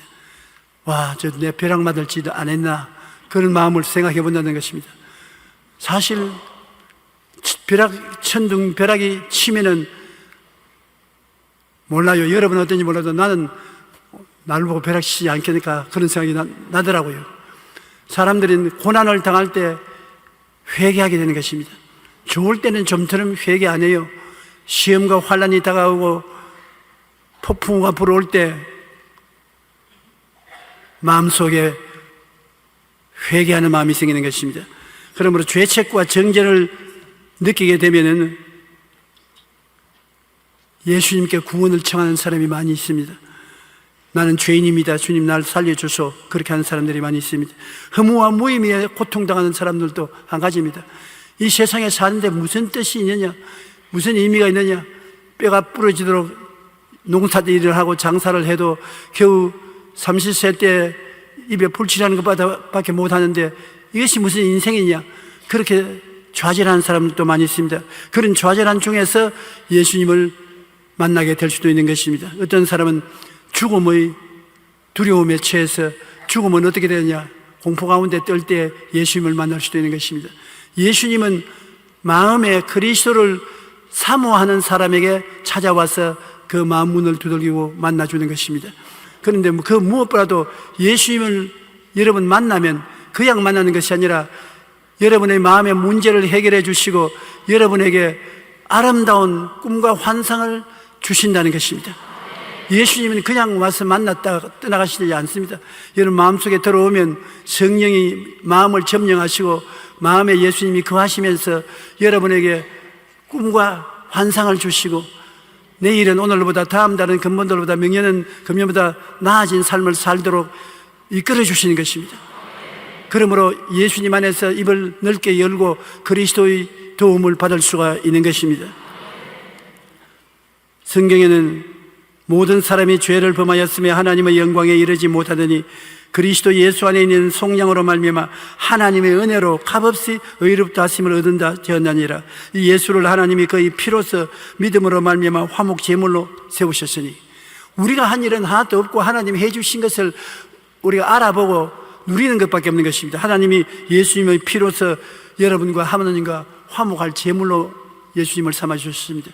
여러분이 어떻게 해서 하나님과 원수되었을지라도 예수님을 의지하면 그 보혈로 말미암아 화목하게 되는 것입니다. 하나님이 기쁘게 여러분을 품어주시고 여러분이 하나님 품에 안길 수가 있는 것입니다. 하나님의 은혜로서 하나님이 여러분을 그때부터 의롭다고 해주시는 것입니다. 죄를 한 번도 안 지은 사람으로 삼아주시고 하늘나라에 당당히 들어갈 수 있는 자격을 허락하여 주시는 것입니다. 보라 세상 죄를 지고 가는 하나님의 어린 양이라고 하셔서 예수님이 여러분을 위해서 나를 위해서 행한 일은 말로 다 할 수 없습니다. 자기가 우리 할 일을 다 하시고 난 다음에 우리는 예수님을 인정하고 환영하고 모시드리고 믿기만 하면 되는 것입니다. 우리의 죄책과 정죄에서 죄를 다 주님이 책임지시고 용서와 의를 주시고 허물을 다 사하시고 거룩하게 만들어 주시고 여러분과 나의 아픈 병을 다 짊어지시고 여러분에게 치료를 허락하여 주시고 저주를 다 책임지셔서 저주에서 노예남을 받고 잘 살게 만들어 주시고 죽음을 책임지시고 영생 복락을 얻게 해주시고 내가 다 이루었다 해주시고 밥상 차려놓고 여러분 와서 자 내가 너와 더불어 먹고 너는 나와 더불어 먹을 터이니 이곳에 있는 필요한 것을 먹으라고 말씀하시는 것입니다. 우리는 주께서 이루어 놓으신 것을 알아보고 그것을 믿음으로 받아들이고 생각이 달라지고 꿈이 달라지고 믿음이 달라지고 말이 달라지면 생명이 달라지는 것입니다. 우리 예수 믿는 사람은 누구든지 그리스도 안에 있으면 새로운 피조물이라. 이전 것은 지나갔으니 보라 새 것이 되었도다. 그리스도의 십자가에서 예배에서 주신 밥상의 음식을 먹고 달라져야 되는 것입니다. 주님과 함께 인생을 사는 사람이 되시기를 주의 이름으로 축복합니다. 아무리 세상에 허물이 많아도 우리 주님께서 깨끗하게 해주시는 것을 생각할 때 감사하기 말로 다 할 수 없습니다. 술, 주정뱅이, 마약 중독자, 이 세상 흉악한 악행을 많이 저지른 자, 사람으로서 칭찬할 곳이 하나도 없는 사람이라도 예수 그리스도의 보혈로서 정결하고 깨끗하게 씻게 되면 새 사람이 되는 것입니다. 여러분은 새롭게 될 수 있는 희망이 있습니다. 새로운 마음, 새로운 생각, 새로운 건강, 새로운 생활, 새로운 세계를 우리가 주님께로부터 얻을 수가 있는 것입니다. 낡고 어지럽고 오래된 것 다 벗어버리고 새롭게 되시기를 주의 이름으로 축원합니다. 디도서 3장 5절로 7절에 보면 우리를 구원하실 때 우리가 행한 바 의로운 행위로 말미암지 아니하오. 여러분이 행하는 행위로 구원하는 것이 아니고 오직 그의 긍휼하심을 따라 중생의 씻음과 성령의 새롭게 하심을 하시나니 우리가 회개하고 보혈로 씻으면 성령이 우리를 새롭게 해주셔서 구원하시는 것인데 우리 구주 예수 그리스도로 말미암아 우리에게 성령을 풍성히 부어주사 우리로 그의 은혜를 힘입어 의롭다 하심을 얻어 영생의 소망을 따라 상속자가 되게 하려 하심이라. 그냥 구원을 받는 것이 아니라 하늘나라를 상속으로 받는 여러분이 되었으니 이게 감당할 수 있겠습니까? 하늘나라가 얼마나 아름다운 곳입니까? 하나님께서 에덴을 새롭게 하셔서 여러분을 불러주시고 그것을 상속으로 받아 영원히 주님과 함께 살게 만들어 주셨으니 이 얼마나 고맙고 즐거운지 모릅니다. 또한 작고 큰 불치의 병에 걸려 고통 중에서 예수님을 만나서 변화될 수도 있습니다. 요사이 대만에서 하도 호함을 쳤더니만 목이 쉬었습니다.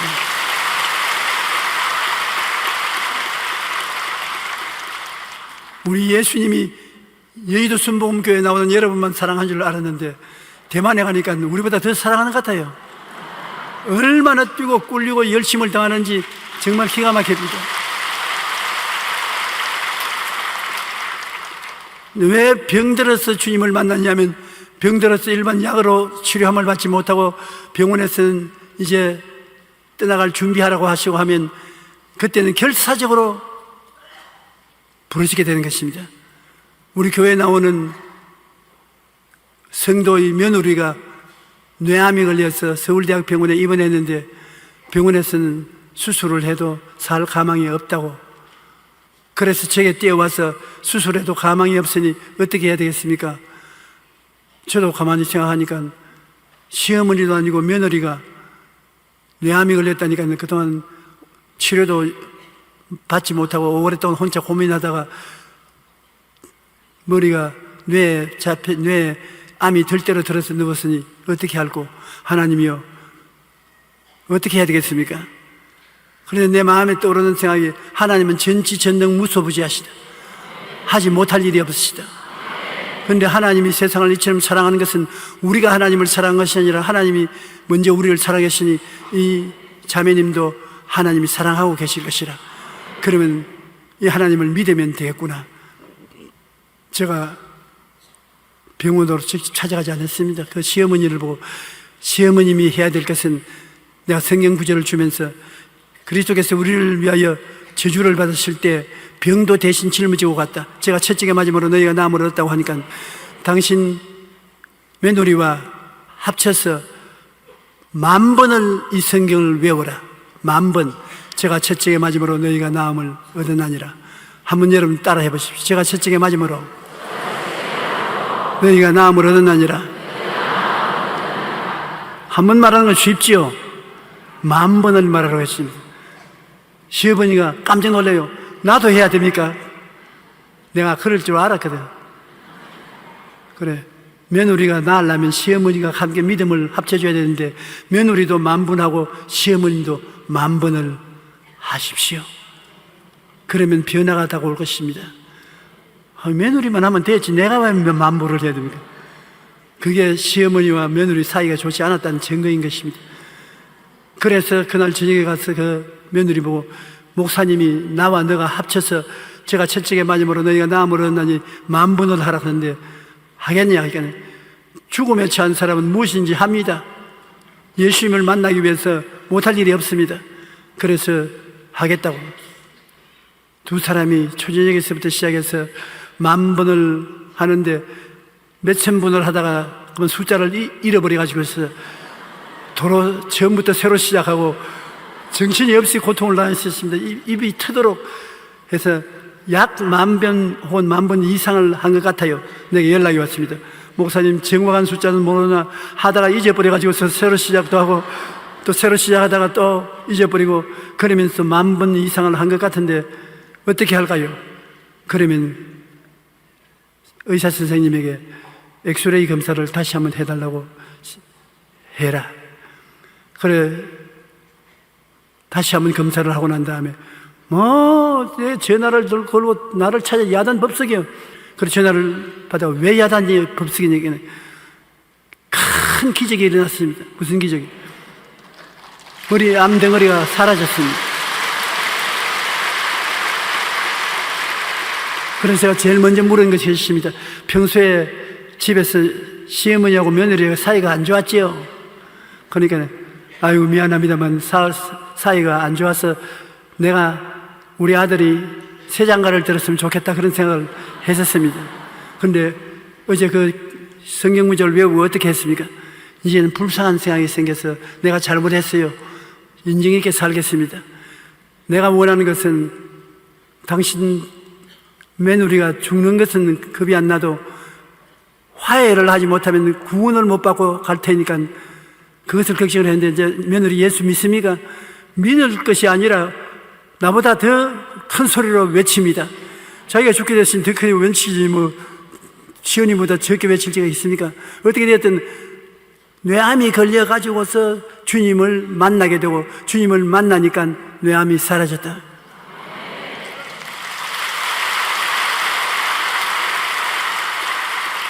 우리 교회 장로님 한 분이 내게 와서 이야기하는데 그 참 그런 일이 있어요. 장로님이 이 후두암이 걸렸어요. 암이 너무 심해졌습니다. 그래서 주님을 간절히 찾고 부르셨는데 수술을 한꺼번에 하면 위험해서 반쯤만 암을 떼내고 반쯤은 남겨놓아서 그 다음날 수술을 하게 되는데 그 다음 수술하러 들어가기 전에 기도를 많이 했어요. 예수님을 만나야 되겠으니까 주님이시여 암의 반쪽은 떼냈는데 반쪽은 남아있는데 수술을 하는데 너무 힘이 듭니다. 주님께서 도와주시옵소서. 기도를 잔뜩 하고 난 다음 그 다음날 수술실로 가서 이제 암을 보고 수술해야 되니까 전자기계로 들어보고 의사가 깜짝 놀랐어요. 왜냐하면 반쪽에 확실히 남아있던 암덩어리가 온데간데 없어요.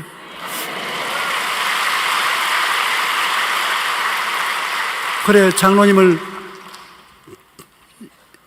마취해서 깨어 일으켜가지고서 어디 갔다 왔어요? 안수기도 받았지요? 안수기도 받았다고. 그러면 그렇지 하나님이 반쪽은 수술도 안 했는데 싹 가져가 버리셨습니다.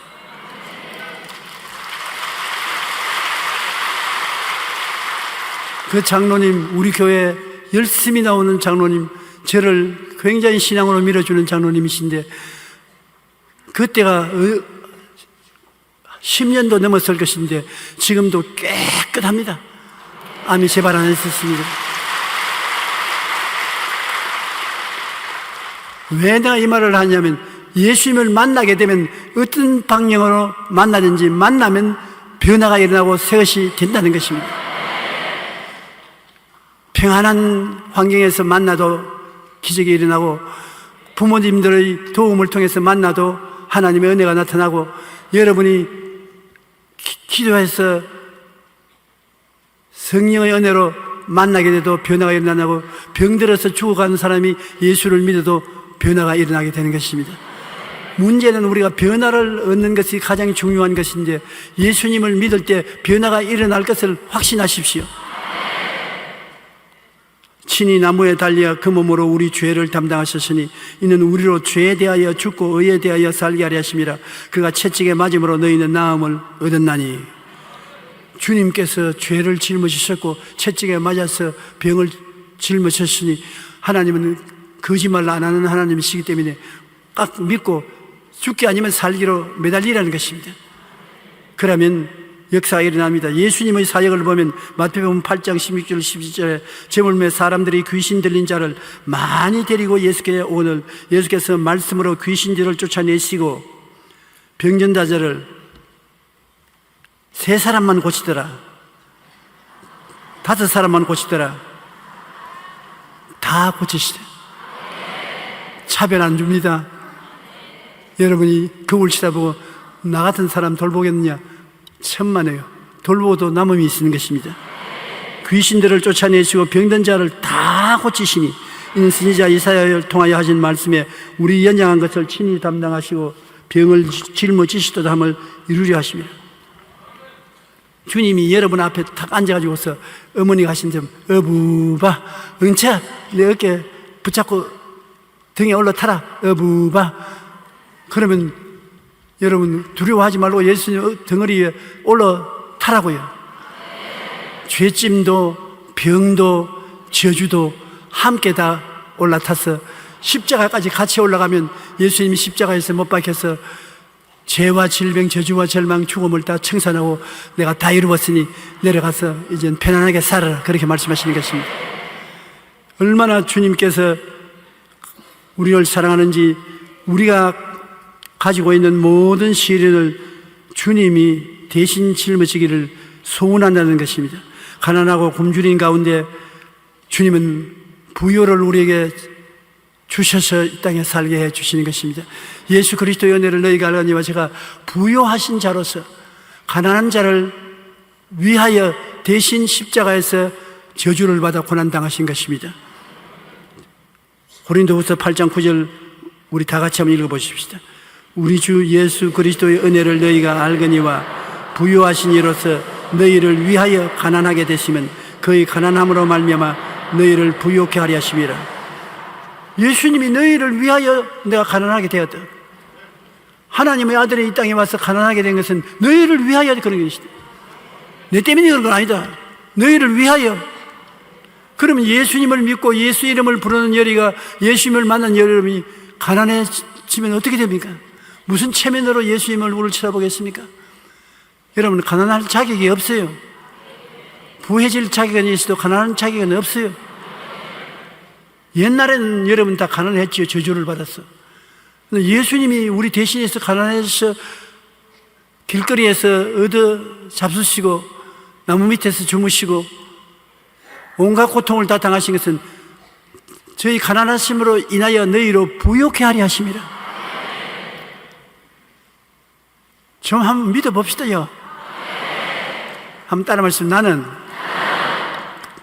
가난한 자가 아니요 이래봬도 속에는 부자니라. 그 부요함이 곧장 나타나는 것입니다.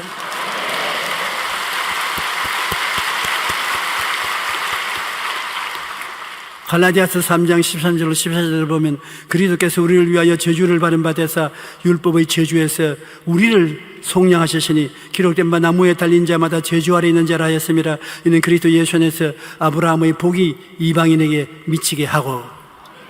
아브라함의 복은 내가 너를 복받고 또 복받고 장대하게 하겠다고 말씀하시는데 그 아브라함의 복이 여러분에게 임하게 하기 위함인 것입니다. 여하간 예수 믿는 사람은 영혼이 잘됨같이 범사에 잘되고 강건하기로 주님이 만들어 놓은 것입니다. 그것이 예수님을 만나면 이루어지는 것입니다. 많은 사람들이 그런 것을 체험하지 못했다고 하는 것은 안 만나기 때문에요. 만나면 주님께서 열쇠를 주겠다고 했는데 안 만나기 때문에 열쇠를 줄 수가 없어요. 여러분, 어찌한지 예수님을 만나야 돼요. 누구든지 죄를 회개하고 보혈로 씻고 성령께 의지하면 예수님을 만날 수 있기 때문에 주님께서는 여러분을 만나려고 기다리고 계신 것입니다. 우리가 죽음의 고통을 당할 때도 생명의 주님이 나타나서 여러분과 나를 이끌어 주시는 것입니다. 예수님은 우리의 문제를 해결하시고 구원하기 위해서 오셨습니다. 그러므로 주님이 문제가 있는 곳에는 주님이 반드시 계십니다. 그 해결하러 하시니까. 죄가 있는 곳에 용서해 주는 예수님이 와 계시고 병이 있는 곳에 치료하는 예수님이 와 계시고 가난이 있는 곳에 부요케 하시는 예수님이 와 계시고 죽어가는 사람에게 영생을 주는 예수님이 와 계신 것입니다.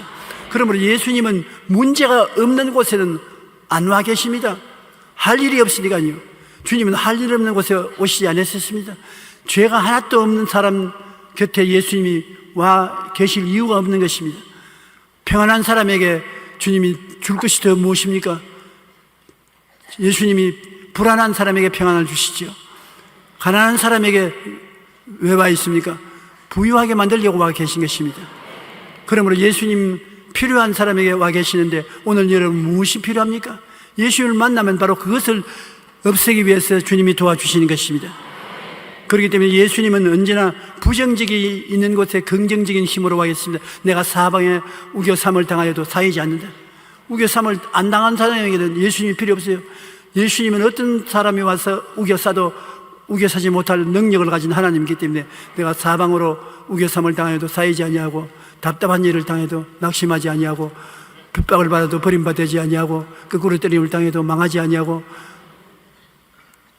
항상 예수 죽인 것을 몸에 걸머지면 예수님이 이 세상에 왔다가 죄 때문에 허물 때문에 고통당하고 병 때문에 채찍에 맞고 저주를 짊어지고 죽음을 짊어지고 십자가에 못 박힌 것 그것이 전부 다 내 때문에 한 것이기 때문에 그것은 내 것으로 내가 걸머지면 예수님이 그것을 쳐 없애고 생명의 은혜를 주신 그 은혜를 누리게 하기 위함이라는 것입니다.